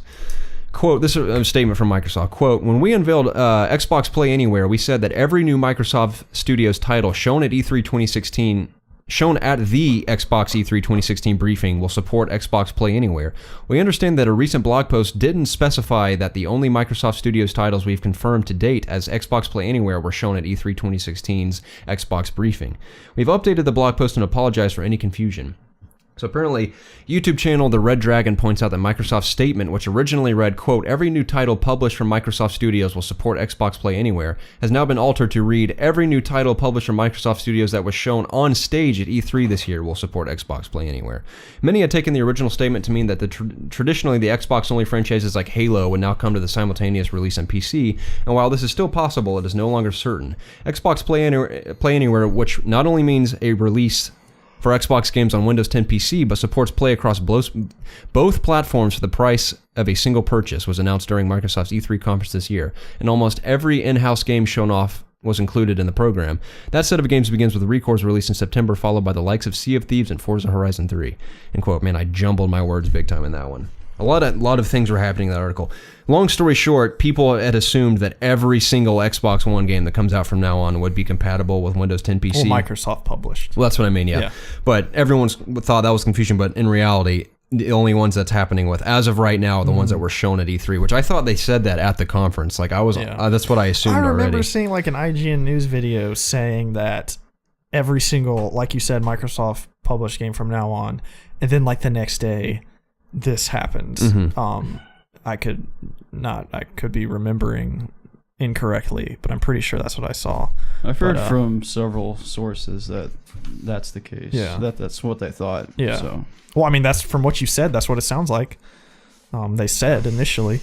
So, I mean, they got to keep some exclusives to Xbox, or else, like, what's the point? Besides, I mean, I can see it just being cheaper, but like for the hardcore gamer, like, why would I go to a Scorpio that's going to be playing the same Microsoft published games if I could just go get an even stronger PC than probably the Scorpio is going to be? Well, that is going to be stronger than Scorpio. Like, there's literally no incentive. I have a PlayStation because I can play all the games I want to on there, and I'm not going to be able to play Naughty Dog games. I'm not going to be able to play like Sony Santa Monica games or Sucker Punch games get on like PC and stuff. So that has, I have an incentive to own a PlayStation. That wouldn't be the case for Microsoft. So they've got to keep at least Halo on the Xbox or something. So yeah, that's just my 2 cents. Yeah, I've heard a lot of people mentioning that it would just entirely split the player base completely. Just people were like, oh, I'll just buy everything on my PC from now on. So I don't know. That was just apparently a huge miscommunication that I thought was worth mentioning, because there might be some people that was still confused by that. But I already had understood. I thought that was the case to begin with, but apparently not everyone was completely on board with that. But this one comes from Alex Osborne, once again of IGN, quote, Ubisoft doesn't expect to make a lot of money from its upcoming Assassin's Creed film, but instead sees it as a way to increase awareness of the brand. Quote, we are not going to earn a lot of money from it, Ubisoft's European head, Elaine Corey, told MCV. Instead of seeing the film as a profit generator, Ubisoft is looking at Assassin's Creed the movie as an opportunity to promote its popular video game franchise, with Corey noting that it is a lot more of a marketing thing and is also good for the image of the brand. While the studio does expect to make some money, that isn't the focus. Instead, the film's purpose is to bring Assassin's Creed to more people and put the franchise in front of a lot more people who maybe will then pick up future Assassin's Creed games. Assassin's Creed the movie opens up in theaters on December 21st, 2016 and is directed by Justin Kurzel. The film stars Michael Fassbender as Callum Lynch, who travels back in time to the 15th century Spain to experience the life of his ancestor, Aguilera. I think that's how you pronounce it. Aguilar, maybe?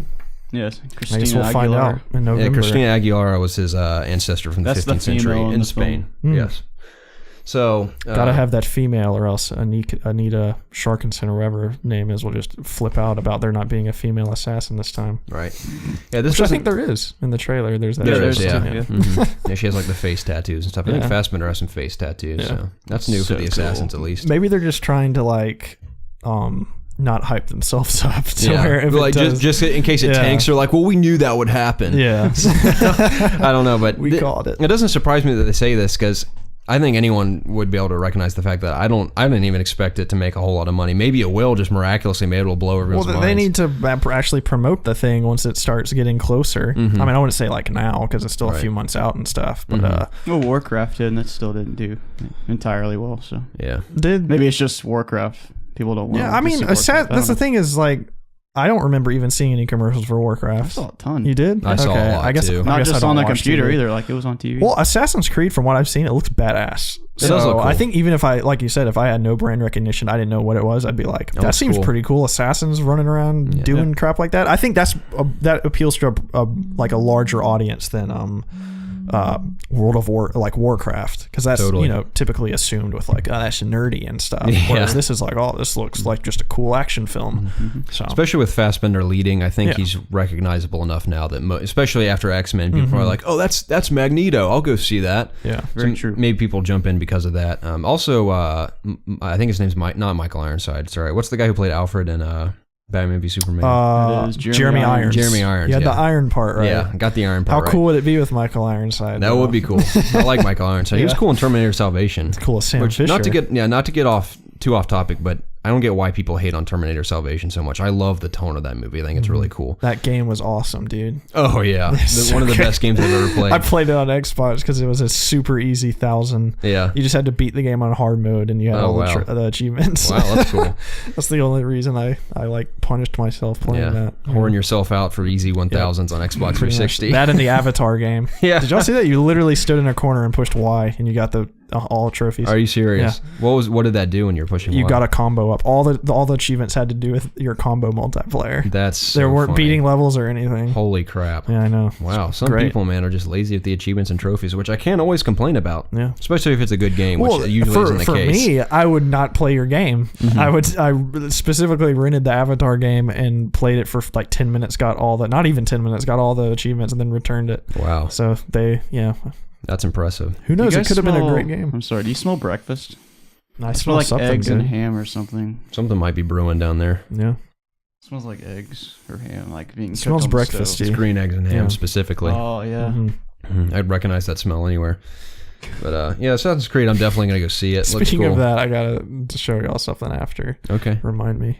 I will. Eggs and ham. I'll try to remember. I also got to try to remember to download Prince of Persia on PSV or PSV. I was gonna say PSP, but I meant to say PS Vita. Yeah. PSV. PSV. You can technically call it that. You can technically do whatever you want. Right. Yeah. So, I could call it the. Just continue. I couldn't think of anything funny. Oh, I'm sorry, Preston. It's okay. It happens to the best of us. Yeah, it does. It's okay. Speaking of the Assassin's Creed movie from Ubisoft, it's another little tidbit that has to do with Ubisoft movies that kind of got me excited. This is pretty cool. This comes from Julia Alexander of Polygon. Quote, the former CEO of Ubisoft Motion Pictures, Jean-Julien Baronet, is opening up a new film studio that will focus exclusively on the adaptation of video game titles into feature films, according to Variety. Barnett, who was CEO of the video game publisher's Specialized division for 5 years before being replaced in March, told Variety that he wanted to start Marla Studios because making great adaptations takes more than understanding how to make films. It also takes someone who has a deep understanding of developing video games and knows what gamers want to see in film adaptation. Having worked on other titles like Tom Hardy's upcoming Splinter Cell, Barnett said he wanted to make video game to film adaptations something more than bargain bin titles. Quote, the key is to have a close relationship with the game designers and to work with them on the key creative angles that will best cope with the game's DNA, Barnett told Variety. The key is to recognize the passion of gamers given that they spend hundreds of hours in that world. That makes it essential for the universe of the game to be as accurate as possible. Barnett said he's currently in talks with a bunch of studios to adapt their titles, but didn't say who those studios are or what the games they may be. He added that one of the biggest problems studios face when it comes to adapting games into films is that they tend to stick to the main story arc of the game, and that doesn't work. Instead, Barnett said producers need to study and know what makes a game's universe great and try to bring that into the film. Barnett said he's hoping to hire gaming industry veterans to help with the adapting projects and producing films, but he hasn't said who he has in mind. More information is expected to be revealed as the studio goes through its hiring negotiation process. End quote. I forgot the Splinter Cell movie was happening. Me too. Which makes me happy because that might mean due to time of release, they might want to put a Splinter Cell out there. Or due to the success of the movie, it'll inspire them to develop a new one. It'll inspire them to make a new game. Yeah. I Googled this. And the game. Okay. Apparently, somebody said a few years ago they are working on one. So don't know if it's still happening because every source I found is like years ago where they're talking about a new one. Okay. So nothing recent. But I have to say, if Ubisoft is willing to put out a movie, they have to be willing to put out a game as well. Definitely. So, yeah. I feel like, speaking of the Ubisoft thing, doing movies, I feel like they need to focus more on like the Assassin's Creeds and the Splinter Cell. Well, Splinter Cell could be calling it close. For the reason, like, just nobody wants to see like a Ghost Recon movie. Right. I don't think anybody wants to particularly see a Division movie. These are just could turn into generic like spec op. Right. It's another secret agent movie. Yeah. Which there's never been a movie, as far as I know, like Splinter Cell about, a stealth based game like sneaking into places like in like. I just don't know how they're going to do a movie. I get the feeling think they're going to make it action. Yeah, exactly. Yeah, unfortunately. I mean, there will be stealth elements in there, obviously, but it'll probably have some huge action set piece moments and stuff. Well, I mean, that's what Splinter Cell turned into. Plus, after seeing Tom Hardy and Mad Max, like, they're definitely going to do something like that. Yeah, well, not that it'll be like Which Mad Max. Which is fine. I just want it to be same thing for Assassin's Creed. Like, I want to see stealth because that's what that's the thing about the games. The entire point of Splinter Cell, what used to be the entire point of Splinter Cell, is you could go, and I'm talking like specifically about the first through Chaos Theory, is you could enter a level, go through the entire thing, and nobody knew you were there. Right. Done. Blacklist, you can do that in a few levels, but for the most part, it forces your hand, and you have to have a shootout and stuff like that, which is fine. I understand they have to evolve, and typically people don't find, for the majority of games like Chaos Theory and stuff, particularly fun, just like sneaking through everything. But I feel like choices are great, kind of like how Dishonored does it, where you can go crazy if you want to, and I don't think any game should force you into the play style. I think there should always be ways around it. Granted, that has nothing to do with my original point. Saying I just think Ubisoft needs to, and other game adaptations, you need to do it to games that are unique. Not just like generic like Call of Duty movie. Like, that's so just call it Call of Duty. Exactly. Like just generic things like that. Like I said, Assassin's Creed, that is something that's never been done in movies in terms of going into an animus and stuff. Just stuff like that. Fantastic idea. Yeah. So it is. I will say that a Far Cry movie has been made and it's awful. I haven't by seen Yui it. Bowl. Yeah, it's just terrible. Yeah. But I feel like if done right with a correct budget and a good cast, you can make a really cool Far Cry movie. I'm picturing like, for fun, let's kind of like cast a quick Far Cry movie. So I can like let's go with the storyline similar to the one in Far Cry 3 where they go to like the tropical island and what's the villain's name from Far Cry 3 again? Voss. Yes, Voss or something like that. Yeah. Well, before he died. Yeah. Yeah. So I can imagine a story like that with like the crazy weird villain like that, and I could see like a group of like 20-year-old kids thinking like who would be good in this. I could see Michael B. Jordan would be good in it, the guy who plays he was in Chronicle and he was in the most recent Fantastic Four, which is atrocious.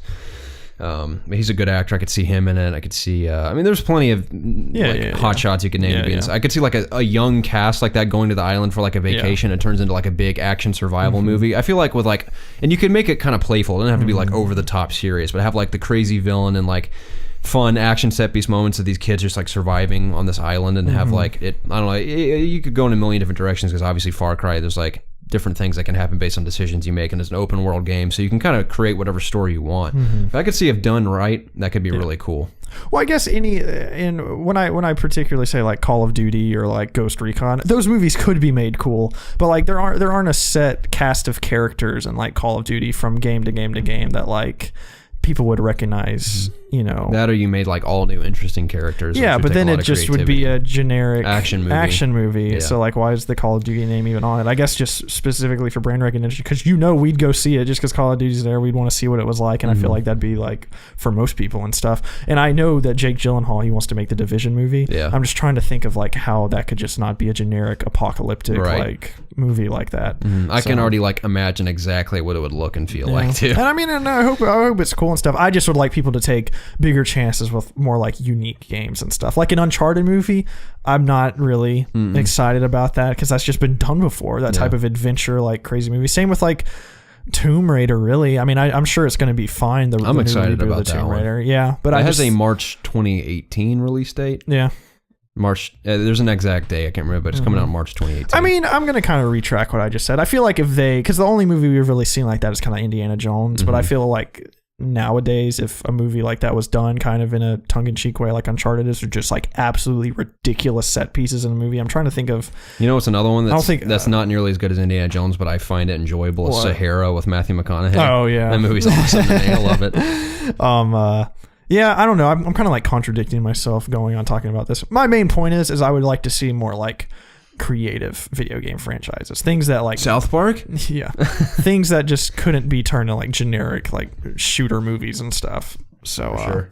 Yeah, I guess that's my point. Yeah. Regardless, I hope for the best with Assassin's Creed. I hope even if it doesn't make a lot of money, I hope it's just a cool movie. I think it looks really cool. It does look cool. I know cool. that was like one of the people said that was like the downfall of the Ubisoft conference. Like it was really boring, but I was really into it. I liked the footage that they showed. I thought it looked really cool. So that's the, as far as video game movies go, that's the most excited I've been for one coming out. So and Michael Fassbender is such a talented actor that I feel like you could give him like the worst script on earth and he could deliver like the worst lines but still make them sound cool because it's just that good. So I'm excited just to see him in action. There's just cool stealth action, leap of faiths, and just because we've always said, say what you will about Assassin's Creed, but the whole plot line about the animus and stuff is like really creative and cool. So as long as they incorporate that into the movie, I think it'll be cool. I think it's safe to assume that they're gonna obviously, just in case it's a success, set it up for a sequel. Like Michael Fassbender and gang will escape the I can't even remember the name, not the Abstergo. Yeah. They're gonna escape at the end and get away, and if they do a sequel, it'll kind of be like Desmond's story, where they're like out in the wilderness, and he's like, "Oh, here's my next ancestor in the sequel and stuff." It'd be cool. I know they didn't do this from Assassin's Creed 2 on, I'm pretty sure, but they took the face of Desmond, and that was Altair's face. Yeah, I think it would be cool if every single sequel to the movie, if there is one, it's in a different time period, but it's still Michael Fassbender as the character. It'd be awesome. So I don't know how that would work with different accents and stuff. If you think about how fun of that can be for an actor, though. Like, I feel like Fassbender would be totally on board with that because he's in so many different kinds of movies. Like, I'm sure he'd be totally willing. Like, this is a whole new character, like whole new time era. Like, you're acting completely different. Like, if I was an actor, I'd be like, that sounds great. It'd have to be like, you know, he's got to be able to play. You know, he can't be like some Asian guy. Right. Look like, you know, I could see him definitely in like the Revolutionary War. Dude, period. Revolutionary War, Assassin's Creed movie. Holy crap. That'd be awesome. So freaking cool. Definitely. It'd be like that movie with Mel Gibson with his tomahawk. Exactly. Like, that'd be awesome. What's that movie called? Gosh, what the? It's not Braveheart. That's what I was. I can't remember the title. I watched it recently. It has Heath Ledger in it. Yes. What is that? The Patriot? The Patriot. Yes. Yep, that movie's awesome. Sick movie. Man, that's when Mel Gibson was killing it. Yeah. What a shame. Have you seen his trailer coming out called like Bloodstone or something? It looks awesome. Oh yeah. That's the thing about Mel Gibson is that like publicly he's kind of despised now because of all of his like his rants and stuff. Yeah, but his movies are still awesome. Like that's the thing about actors when they go crazy. Tom Cruise, for example, when everyone's like that guy's a lunatic. Like I can, whenever I watch their movies, I just forget about all that because they're acting as different characters. Like Tom Cruise's movies, I think are awesome. Yeah. Like I almost like everything he's in. I'm not saying like I'm a Tom Cruise fanboy, but every time I watch one of his movies, I just think he's cool. Yeah. I love Mission Impossible. I actually was watching Mission Impossible 2 the other day with my dad, and as cheesy as it is because it came out in like early 2000s, I think, or maybe the late 90s, but it was still just super entertaining because Tom Cruise is a badass in the movie. Yeah.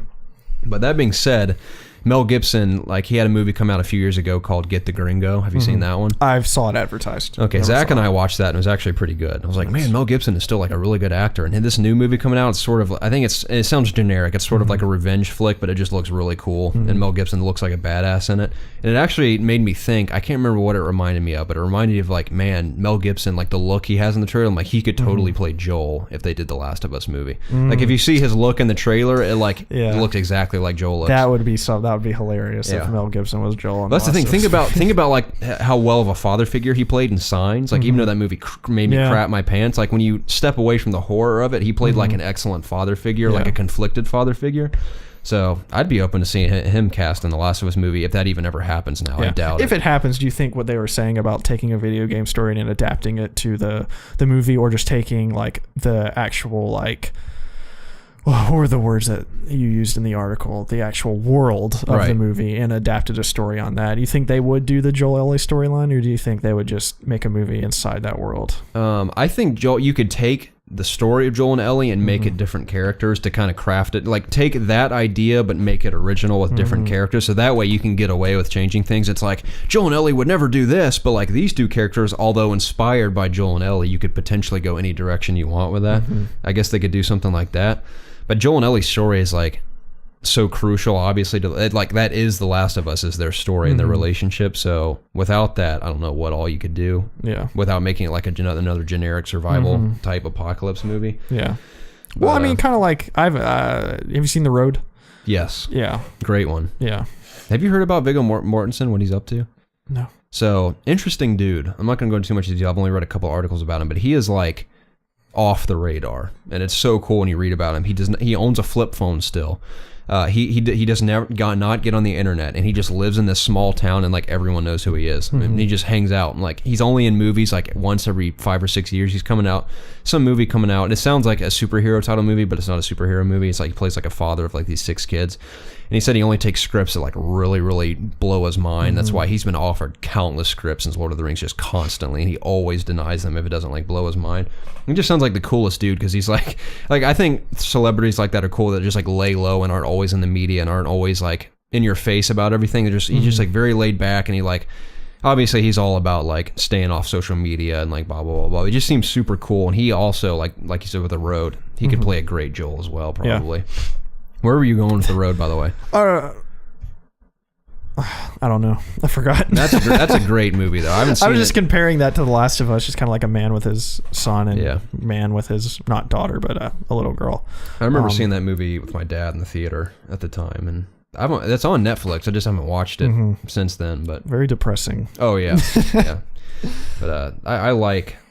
Sometimes I'll be in the mood to see a movie that has a dark ending. Like I don't always need a happy ending. Sometimes dark endings are cool. I forgot the point I was going to make about that, but yeah, they're alike kind of. Like that wasn't my point, but that's the best point I can come up with right now. And by the way, we told you that Jacob and I told you that we saw Warcraft, right?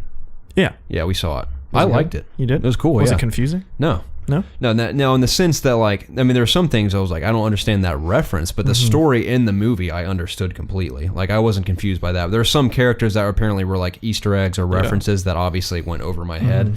But as far as the main characters that they set up and developed in this movie, I understood completely. Were there night elves? There were not night elves. There were like, what were the normal elves called? Just elves? There were no elves. There were. Remember the guys that had the glowing blue eyes and like the very long elf ears that were like at some of the like meetings that like all the people had? And is it Azeroth or Asgard? Asgard's Thor.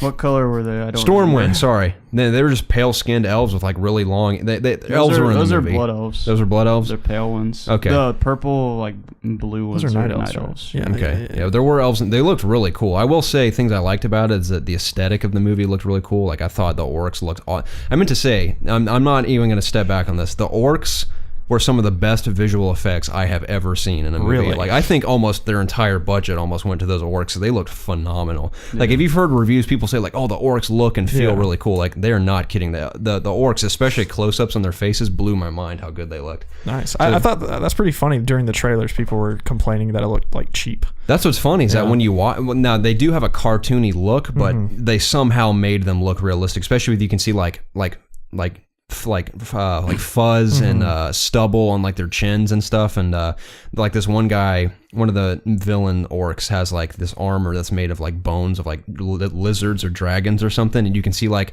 if you really pay close attention, like the bones on the armor will like move around as he shifts and stuff, and it was like attention to detail was really surprising. But the action was cool. I mean, the story wasn't mind-blowing by any means. Obviously, it's just... I now, was that a story that, like, existed in the lore already? Did they kind of make it up? Yes, it existed.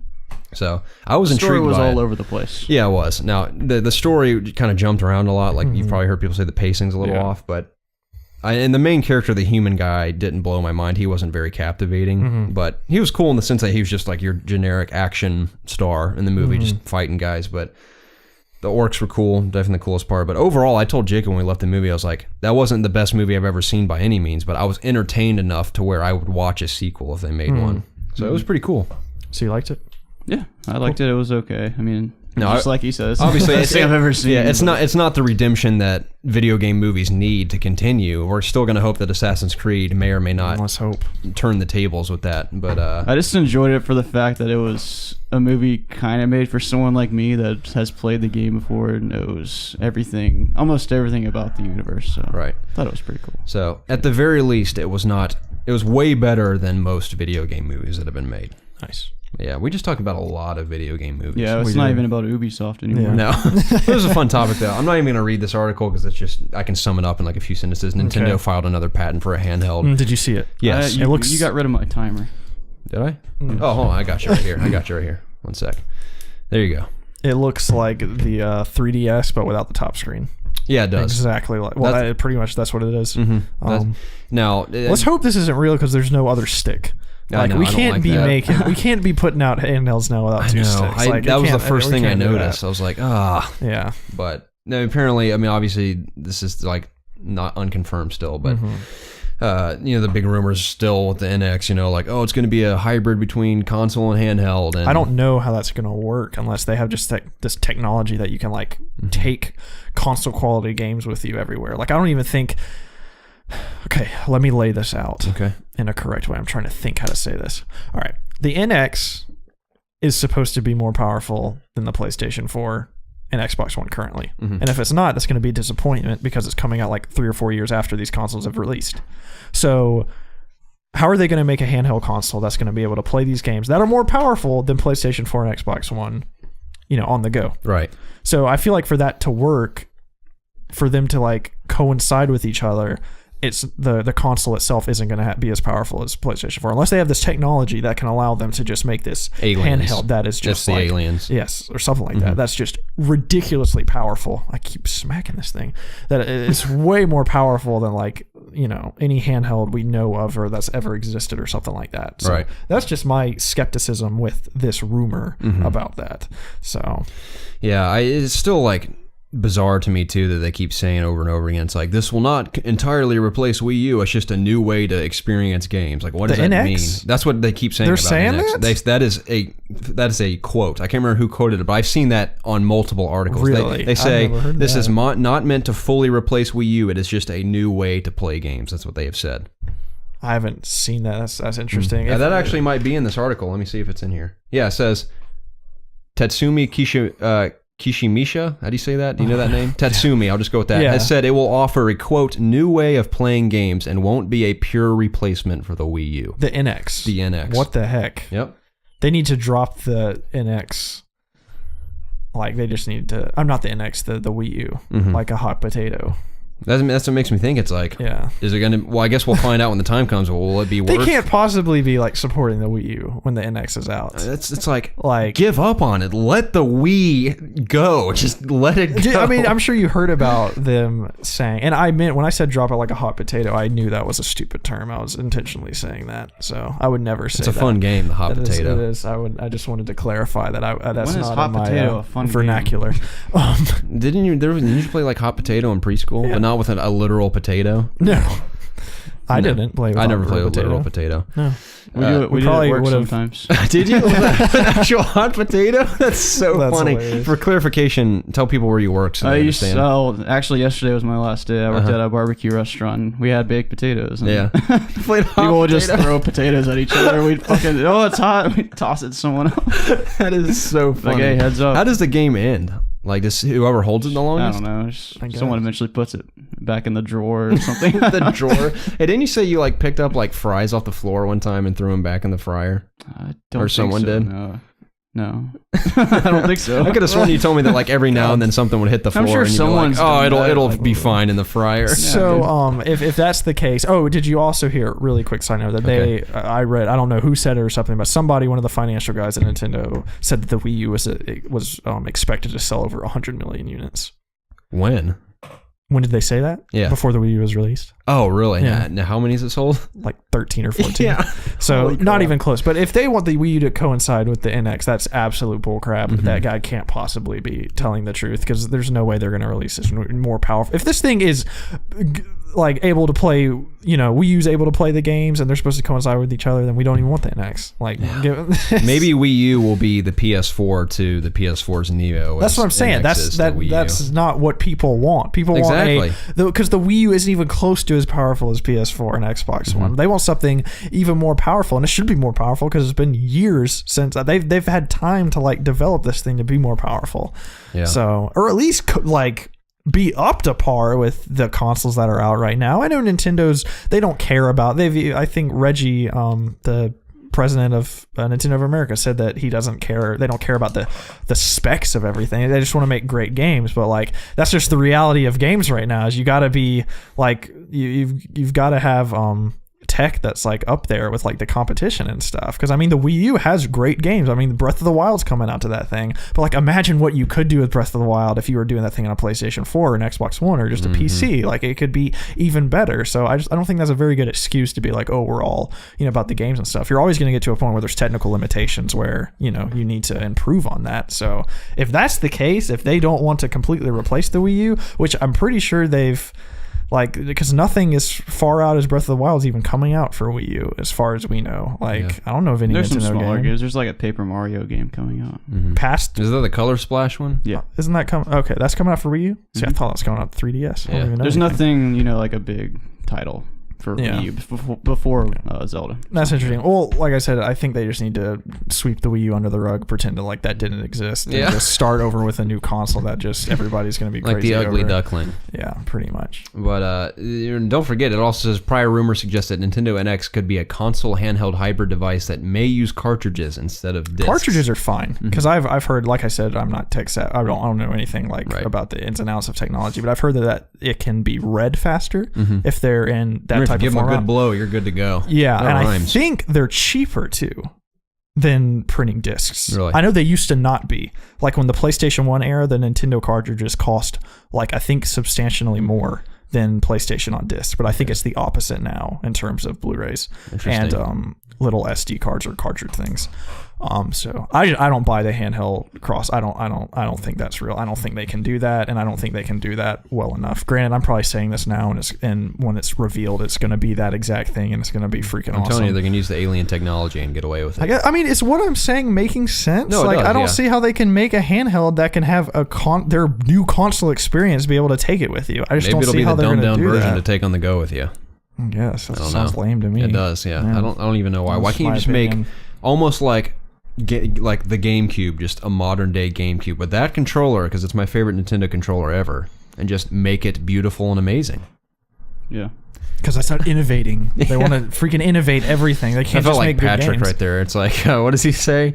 He's like, oh yeah, I have an idea. Let's leave. Yeah, but just make it cool. I don't know. Every time I hear stuff about this Nintendo new console, this handheld hybrid thing, I think of like the Wii U controller that's they already have that has a screen on it. But I think of like it being maybe the size of an iPad or something, and like you can sync it to your TV to get the big screen.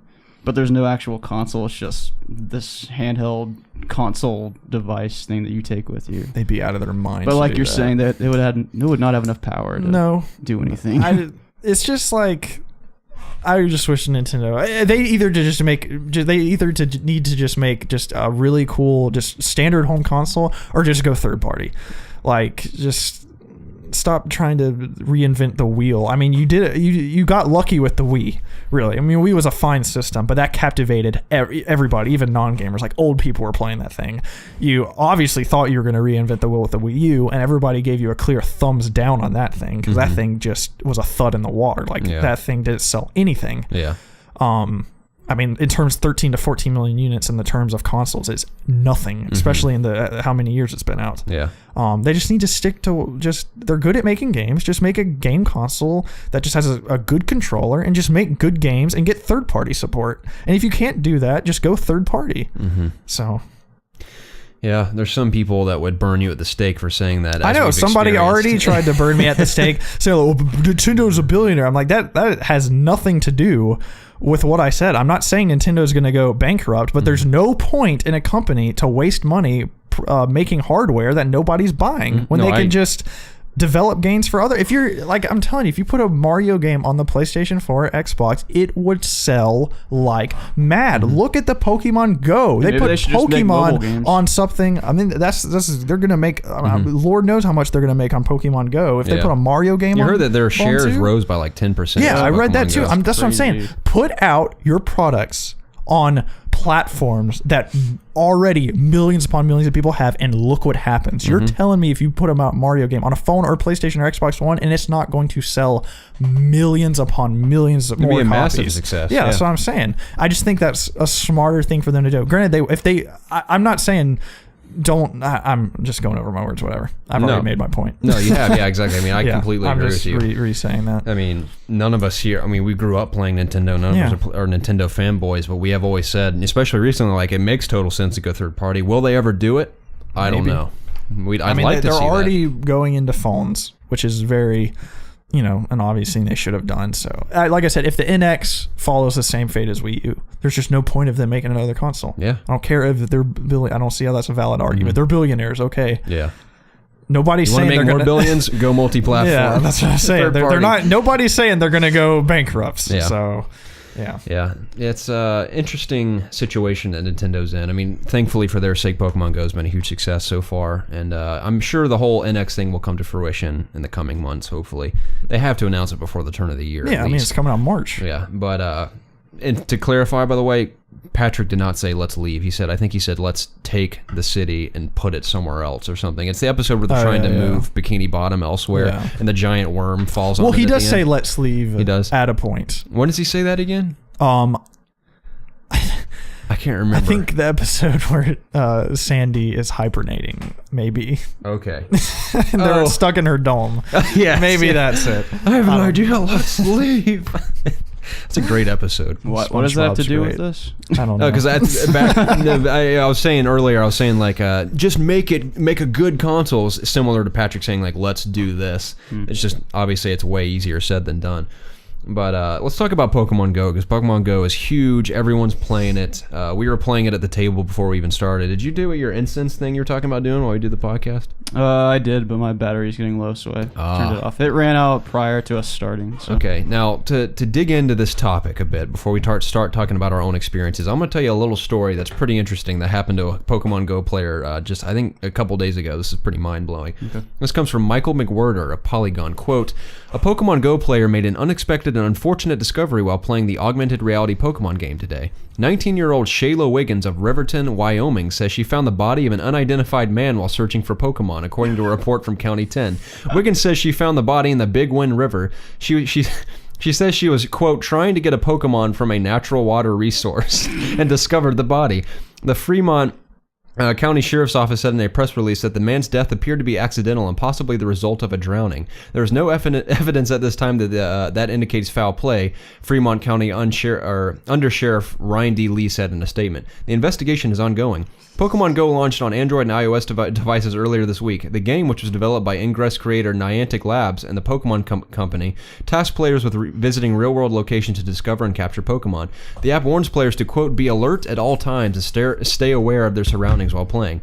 Pokemon Go's popularity with mobile game players has led some government institutions to urge caution, warning fans to stay away from police stations and refrain from playing the game while driving. End Did quote. you hear about the people who kept going into the police station? Inside it? Yeah. No way. And they were like, kids were asking for like sand strews, like where he is and stuff. And I think it was in Australia because they had the game before us, and they they put on their Facebook page. They're like, "Please stop coming into the police department. Like you can stay in the parking lot and it works." Yeah, so that's hilarious, dude.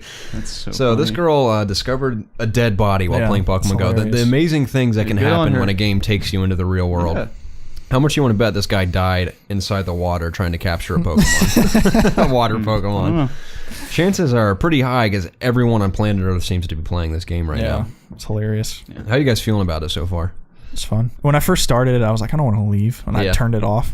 But I had some time to kill. I got to your neighborhood before you were here, and I just drove around the neighborhood in my car, just like I would have my phone like up on a stand, and I would just see like on the GPS where like the bushes were like ruffling, and I would just drive over there and see if, and then if I caught, then if one appeared, I'd park on the side of the road and I'd catch it, and then I'd go hunting again.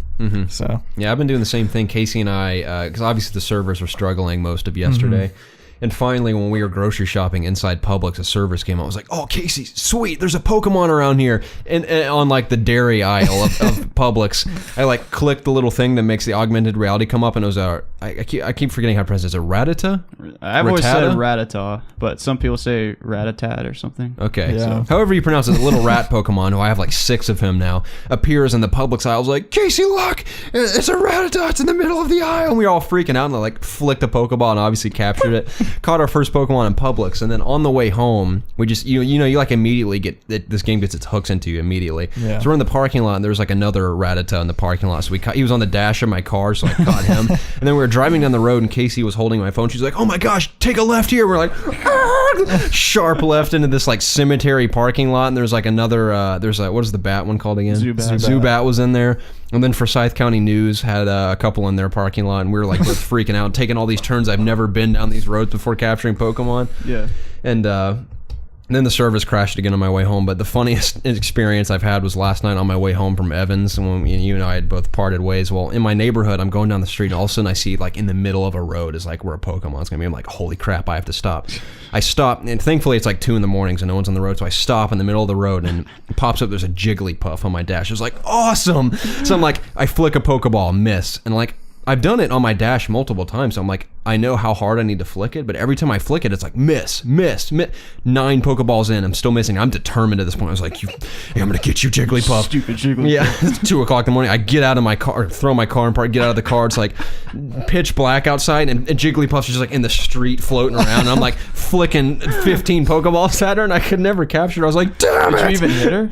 No. Oh my goodness. I didn't hit her once. It had to have been glitched or something, because I know for a fact I wasn't over or under throwing it. I would hit it, it would land right next to her, and it'd just be like, you missed. I was like, gosh. So I gave up on that, and I haven't caught anything since, because I've been driving mostly. I haven't been able to just I don't want to get in a car accident catching Pokemon. That'd be ridiculous. But it'll be on the news. Yeah. Speaking of dying in car accidents, not that wow, it's a fun topic. Car accidents really when we were at Taco Bell earlier, I told him, I was like, when I die, Lord willing, it's after a long and healthy life. I hope it. At the end of the day, I hope it's quick and painless. But at the same time, I hope it's like the funniest thing ever. So not only will I like kind of chuckle as I die, but it'll just make people laugh. Like, we're trying to think of the funniest ways you could die. I mean, clearly dying trying to capture a virtual Pokemon could be funny. Like I said, the guy that died in the river potentially was trying to catch a Pokemon. It's such a terrible way to die. Catching a Pokemon. Yeah, I at least want that doesn't matter. I would at least want to see the gotcha. Yeah, as you fade into the light. Yeah, as you're drowning, it's like your hand goes under. It's like gotcha, and you just do the Terminator. And you like just close your eyes. The Terminator 2 Judgment Day, where he sticks his thumb up and goes under the lava. That's exactly how you'd go out and be perfect. So that's good. Yeah, I caught the one that like it makes you catch like when you first turn it on in my bedroom. I was like, oh, sick. Every other one I've caught has just been on my dashboard on my car because I just. Which starter Pokemon did you go with? Charmander. Okay. See, I went with Squirtle. He went with Charmander as well. Yeah, I've always gone with Charmander. I thought it was very cool how you can get Pikachu to spawn. Yeah, that is that's cool. pretty cool. I wish I would have known that before I started. Too. You would have picked Pikachu. We told Casey how to do it because Casey hadn't started yet. Yeah, I mean you can catch Pikachus, Right? Can't you? I So have yet to that's find whatever. one, but Yeah, What's the snake Pokemon called? snake backwards. Yeah, Ekans. Ekans. Then its evolved form is Arbok. Okay, he's in my backyard. Which If you is guys wanna- Cobra. if you guys want to go capture him after this, Sure. he's in my If backyard. is he there right now? We should just, before you guys leave, just take a walk down my street and try to catch a couple before you go. I think that'd be fun. I might just drive down your street. Yeah. Regardless, to our friends from the community, I definitely want to know if you're playing Pokemon Go, if it's even released in your country yet. If and when it does, let us know what you're thinking because it's thoroughly entertained us so far. Plus, look forward to a Let's Play from us. We're going to go out in the wilderness. We're going to go out into the real world and capture some Pokemon. It's going to be a great adventure. I'm not sure exactly when we're going to do it. It should be this week, but we're looking forward to that because it's going to be fun. Yes. But, I mean, do you have any other funny stories you guys have experienced with playing this game? Because obviously, literally everyone's playing I have it. a couple adventures I went on. I don't know if they're funny. Uh-huh. Last night, after I got off work around 10:30, Uh-huh. I didn't end up getting home till like 11:45. Right. That night. Because you're just driving I around. spent like 45 minutes in the collection, the place, the like mall complex where I used to work. Yeah. Not like I went on to all the Pokestops like twice. Yeah. I stopped in the parking lot, went to a couple gyms, started training my experience up. Uh-huh. It was just really funny. That is funny. And I saw other people walking around doing the same thing. Yeah. I was like, should I approach them? Should I say anything? No, I'm That's not the gonna do funniest part is that like so many people are playing it. that. Yeah, and before I went into work yesterday as well, I saw like a group of people all approaching the monument that's outside the restaurant I used to work at. It's like called the Giant Pig or something. And they were standing right beside swiping their phones to get their resources for that stop. That's so funny. Then I also, 2 nights before that, I went in my neighborhood at like 1 a.m. and I drove around really slowly, catching every Pokemon I saw. Right. Yeah. People calling the cops on you and stuff. I feel like it's a pitch great black. My headlights I'm parked in front of someone's house, headlights on, just sitting there Yeah. with my phone on, bright screen. Yeah. Sir, excuse me, what are you doing? I'm capturing Pokemon. Leave me alone. I feel like obviously people are making jokes about getting exercise for once in their life because they're having to go out in the real world, but if you think about it, it'd be fun to like hop on your bicycle and like ride around like a I was park. considering that. My dad has an exercise bike. Okay. That he used to ride. He doesn't use it anymore. So I'm thinking about just buying like a phone mount for it. And just doing Foam that. out on your bicycle, throw on your best Ash Ketchum hat, backpack, get on your bike, and That'd be fun to just, if you're taking a jog, just bring your phone with you. Especially if you turn the battery mode on. Yeah. When your phone flips upside down, like you put it in your pocket, it goes into power save mode. when it's upside down. Yes, and then Interesting. it'll vibrate when you're near a Pokemon. So you can just take it out of your pocket and it'll be there. Nice. I was considering when I was going to go on a run a couple days ago, I was going to do that and just stop whenever I felt my phone vibrate. But the servers were down, so Bummer. I didn't get to do that. Yeah. Dude, it's so funny. I like probably what I like most about it is it seems to have brought just random gamers together that are just having fun in public, just to like run across random people. They're like, "Are you playing Pokemon Go?" And everyone's like, "Yeah." I've never seen so many people on my Facebook that never play games. They're into this. Exactly. It's really cool. It's surprising me It's too. cool. I mean, there's been countless hilarious like GIFs and memes for Pokemon Go. It's just endless, but it's so funny. And I like the fact that everyone's playing it and enjoying it, which is cool. We'll see how long it lasts. I'm interested to see how long it lasts. I mean, I'm sure they'll make They updates. start updating it with trades and actual battles. I assume and they'll stuff. add the newer Pokemon too, like from the Johto region and Right. Is it just Gen 1 right now? Yeah, it's just Gen 1 right Nice. I'd Oh, it like should if they be. made the combat turn-based. I don't know how easy that is to update, but just the spamming of it is that's it's not whatever. that But it'd be exciting cool at if this like point. you met someone in public and like let's battle, and it's like actually turn-based. It'd be so cool. Yeah. now. But oh well. And plus, the Pokemon only have like 2 moves right now. So Yeah. I don't know. Just make it full on Pokemon. Go into gyms and stuff. Get your, or I think the gym system it could be cool if it. I mean, just it's the cool. It's battling is just better. the actual battling of it is kind of meh. Yeah. Yeah. So Oh well, I'm sure this they'll gets me improve. excited for the new version that's coming out this fall. Sun and Moon. Yeah, definitely. Still got to get a 3DS. This pretty much is the Pokemon MMO kind of we've been asking for. Kinda, Kind of. yeah. Gonna step us into the real world. Yeah, definitely. It's cool. There's just not a lot of interaction with other players. Mm-hmm. Yeah, I wish you could like see other people. That'd be kind of cool. That would be Go up awesome. to them, battle, trade, stuff like that. Or if you're like in a restaurant and you whip out your phone and there's somebody else in there, you could send them like a battle request. And just fight them. Come battle like table across 5. the restaurant, you like Yeah. see the Pokemon on tables. It's like That'd be crap cool. flying everywhere. Why? That'd be cool in the augmented is that how battles are done? Like, is it done like in augmented reality? You can change it. Okay. Mm-hmm. Yeah. That'd be cool. You're at Chili's or something. You have like a Pokemon fight on your chips and salsa. Yeah. And someone's actually like messing chips up to reenact the scene. Yeah. Just like smashing chips and throwing plates across the restaurant. Throwing like, what are you doing? chairs through windows. I'm battling a Pokemon. Relax. I got it under control. That's funny. But yeah, the game's very it's fun. I'm enjoying it. It's cool. It's been an absolute takeover too. It seems like the whole world has like lost their mind about this. So I was making the joke and told Jake it'd be funny just to be like, where were you when Pokemon Go began? So yeah, it's fun. I definitely want to hear from our friends in the community what they think, if they played it, if you are playing it, or if it's even come to your country yet. Let us know. Definitely some funny or awkward stories you might have For sure. from stumbling into somewhere you shouldn't be or something. Definitely. Yeah. Yes, sir. But that's Yes. all from me. Oh, this that's week. it? Yeah, that's Oh. everything. Cool, man. Yeah. All right. What a great bunch of things you put together. A great bunch of things. What a great set of That's news. one way of putting it. Yeah, I appreciate your work. Certainly. Yes. That's been the It's Obvious Gaming Podcast, the show where my two best friends and I get together every single week to discuss video games, obviously. If you liked that, please subscribe to us on youtube.com/itsobviousgaming.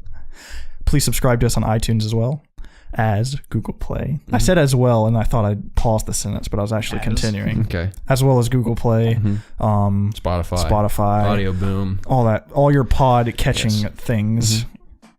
Yeah. Yeah. And if you can rate all us your as well, podcasting please give us services, good yes. Yes, all that crap. And please rate us highly as well because we deserve it. But as you stated, YouTube is our home base. So Let's if you haven't plays, already joined us all on that YouTube, stuff. we have a bunch of extra content. If you'd like any of that, we'd love to Yes. connect with you guys. And if you haven't already introduced yourself, say hello in the comments. We'd love to talk to you guys about any and all things we've discussed on this podcast today. Yes. Also join our PS4 community. Yes, yeah, please. Yeah, good one. I forgot about that. It's Obvious Gaming. Yep, Yes. that's the one. All found in easy the as links that. of the description of all the podcast services as well. Yes, So if you're interested in absolutely. joining any of those things, you can find them in the links below. Yes. Thank you, gentlemen. Yeah. Yeah, That's you're all I have welcome. to say. Yeah, it's good to be here. Thank you. Thank you for just coming together with me every week, boys. I like the fact that we can come together and talk about video games because it's awesome and it's fun, and we can connect with awesome people from all around the world. Yes. It's always an honor and a pleasure to have you all Always. join us. Gary, you have a ton of veins showing in your arms. Like, put your arm under the table again. What? Put your arm like this. Like, look. No, I've always had veins have a like ton of that. veins. I freaked a guy out in middle school one time because this is so random and funny, but I remember this is ridiculous. It's going to come out of nowhere. Well, I went to a private school in Orlando, Florida when my family and I lived there for a year, and there was a pizza shop. And there's a small. Have you ever guys seen the movie Hairspray with Zac Efron? Yes. No. Have you heard of that movie? Yeah, I've heard of it. Okay, well, that movie was shot, I'm not even kidding, within like 10 feet of the school I went to in Florida because the small town was right next to the school, and it has that old-timey 50s feel. And there's a bunch of really good restaurants there, and one of them was called the Pizza Company. They made excellent pizza. I walked in there one day, and there's another student from our school there, and me and my buddy happened to walk up to him, sitting there eating pizza with his buddy, and for some reason I put my arms on the table, like, sorry if you're just listening, you can't really tell, but I put my arms on the table with like my forearms like facing out towards them. Look at that. Just like, That's pretty scary. yeah, just like comfortably on the table like this, but my arms were straight, but I was like kind of hanging on to the table like this, and we are just kind of talking to him, and just like my buddy was like in the middle of the conversation with his friend, and I just noticed the other. I have You have one that big vein. massive- That's disturbing. That is That's from doing all scary. those Imagine- curls and, like, and I have some small ones. Oh my god! Imagine if you got chopped right there. I mean, you'd spray blood everywhere. Yeah. It'd be Dang. awesome. But I remember I was standing there and I noticed this kid looking at my arms like, what's this guy's problem? And all of a sudden he goes, what the hell is wrong with your arms? I was like, what are you talking about? He's like, you have way too many veins, dude. He's like, that's freaking weird. I was like, I remember like just folding my arms like, sorry. It's like I freaked him out with the veins in my arm. Yeah. But No, I think veins showing are sorry. awesome. It's funny because every time I go to the doctor to have like my finger pricked or something, like for a checkup, like It's like nerves. Nurses are like wolves. They look at my arms. They're like, those are ripe for the picking, boy. And stuff. Like, it'd be fun to give you draw some blood from those arms. Some blood. I'm sure they'll give. I used to take Accutane in like high school for like acne and stuff, which in the long run I probably shouldn't have gone on because the list of side effects is like astronomical. I'm surprised I'm not dead. There's so many side effects. But my mom put me on it anyway for some reason. It's such a hardcore drug that you have to have blood drawn every month to make sure your liver isn't failing. That's how ridiculous it is.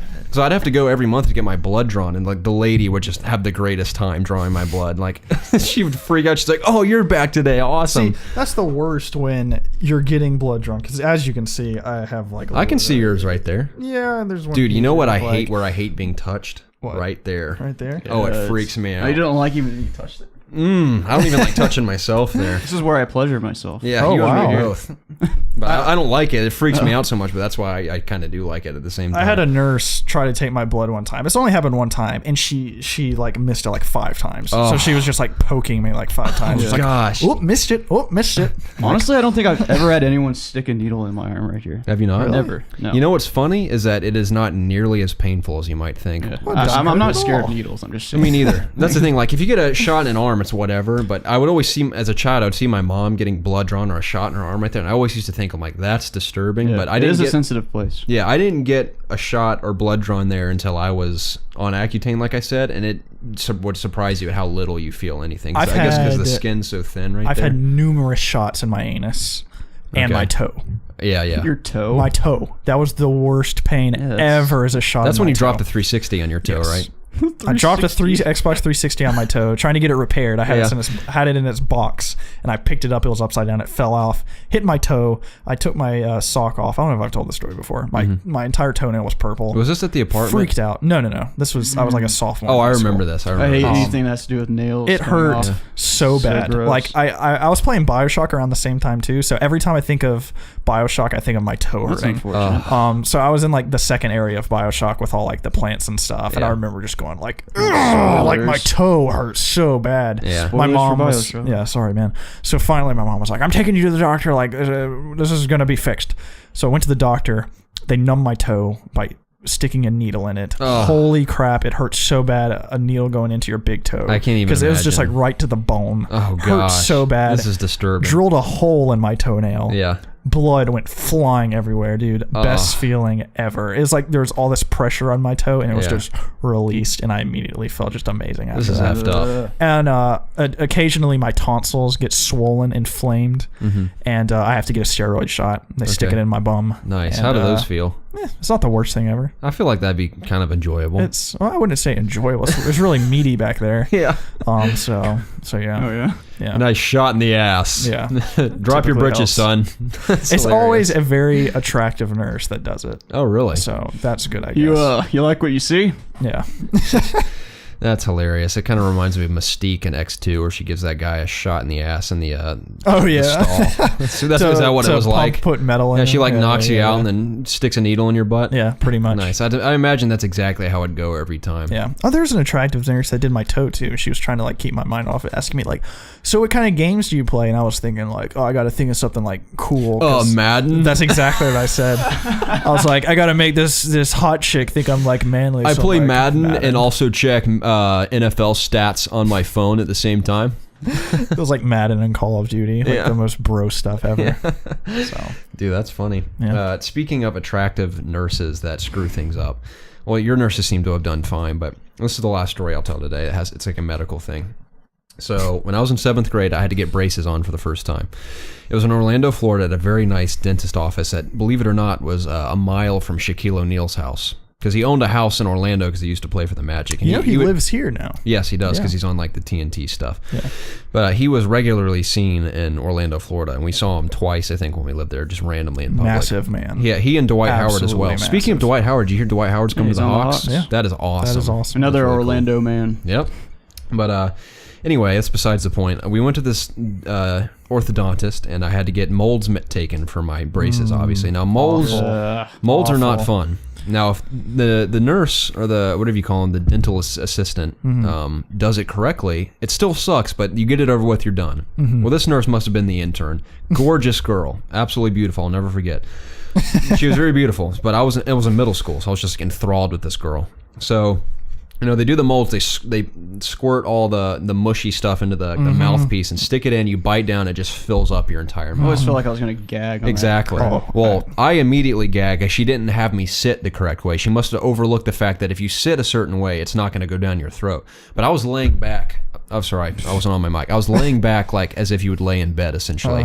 So this stuff's just trying to run down my throat. I'm like, the whole time she's like, okay, here we go. And I bite down. I'm like tears rolling down my face. I look like Jim Carrey when he realizes that Lloyd, not Lloyd, Harry had been dating the girl, or Mary Swanson. It's like when he's just like gagging. That was me in the chair, and like the goop running down my throat. I'm like about to throw up, crying. She's like, it's almost done, I promise. And she leans me up and she takes it out, and it's just like all distorted and like all morphed and completely incorrect. She's like, okay, that one was a goof. She's like, we'll try it one more time. Same thing. I'm not exaggerating. The 5th time. 5 times. I'm horrified.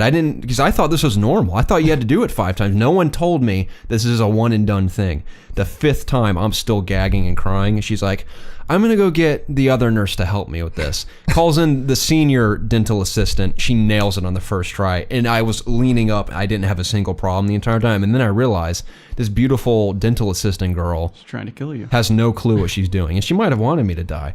But she had no clue what she was doing. And I suffered through 5 moldings, gagging myself to death before I realized that she was doing it wrong the whole time. Wow. I'll never forget that. But I couldn't be mad at her because she was very pretty. Yes. That is what made you the man you are today. Yes, gagging on they had molds. to numb my throat when I had mine taken. Oh, really? Because your gag reflex My is so gag intense? reflexes are the most sensitive things. Really? I think I might have the most sensitive gag reflex on the planet. Oh, man. I'm not gonna. I'll make that claim. Yeah. It is awful. They had to spray the back of my throat and numb it because I literally could not even take it for like a second. The only time I ever gag is sometimes when I brush my tongue, when I'm brushing my teeth too far back, and I go, I'm like, I literally can't get halfway up my tongue I understand without that. me just wanting to throw up everywhere. You know what's weird about that is that some days, some mornings, I can go deeper, but 99% of the time... yeah. With what? Oh, yeah. Like, I can almost stick my whole toothbrush in my mouth. And not literally. Sometimes I can get to the back of my tongue, but 99% of the time, I go halfway down my tongue, it's over, like I'm about to throw up. Especially when you first wake up, and you're just like Monday morning, 6:30 in the morning, you can't see because there's so much crap in your eyes. This ridiculous hair I have is like all over the place. I'm like gagging on my toothbrush, like I can't wait to go to work. But it was just it's the funniest story. I don't know, our buddy Ridge, I don't know if he listens to this podcast. I highly doubt it. But I highly doubt. I remember when we were at the walk, that church camp that one year, we woke up one morning, he's brushing his teeth next to me. He's like, now don't forget, he's like, you got to get your tongue really good. He's like, that's where most of the bad breath comes from. I kid you not, his whole fist is practically in his mouth. He's like scrubbing the back of his throat. Nothing's happening. I'm like, how do you do that? I was like, I'm gonna throw up if I did that. I'm saying like here's the toothbrush. He's just like scrubs the back of his throat, and he's like, I get it good every morning. I'm like, you're amazing. I always thought that was the funniest thing. I was like, that man has no gag reflex whatsoever. Gosh. Yeah, I used like an obscene amount of mouthwash to like compensate for me not being able to go that far back there. Yeah, me too. I was like, just make it up with the mouthwash. So. Yeah. Should probably end the podcast. Yeah, probably should. There's enough gagging stories today. This all spawned from me talking about. I'd be impressed if anyone, like when we start doing our outro, most people are like, oh, it's over, and just click away. But if you made it this far, let us know if you heard our dental stories. Yes, please. That was random, but it was funny. All right, I guess bye then. Yeah, it was great. You guys are amazing. Yes. Please comment down below and tell us anything you want to tell us to talk about, anything newsworthy, and talk about dental stories if you have some funny dental stories as well. Yeah, sure. But yes, once again, to everyone, and to the 3 of you, thank you for joining us once again. Of us? Yes. The 3 of us. Yeah. Well, thank you to both of you for being here, obviously, and thank you to everyone from the community. You're amazing. All right, bye. See you all next week. See ya.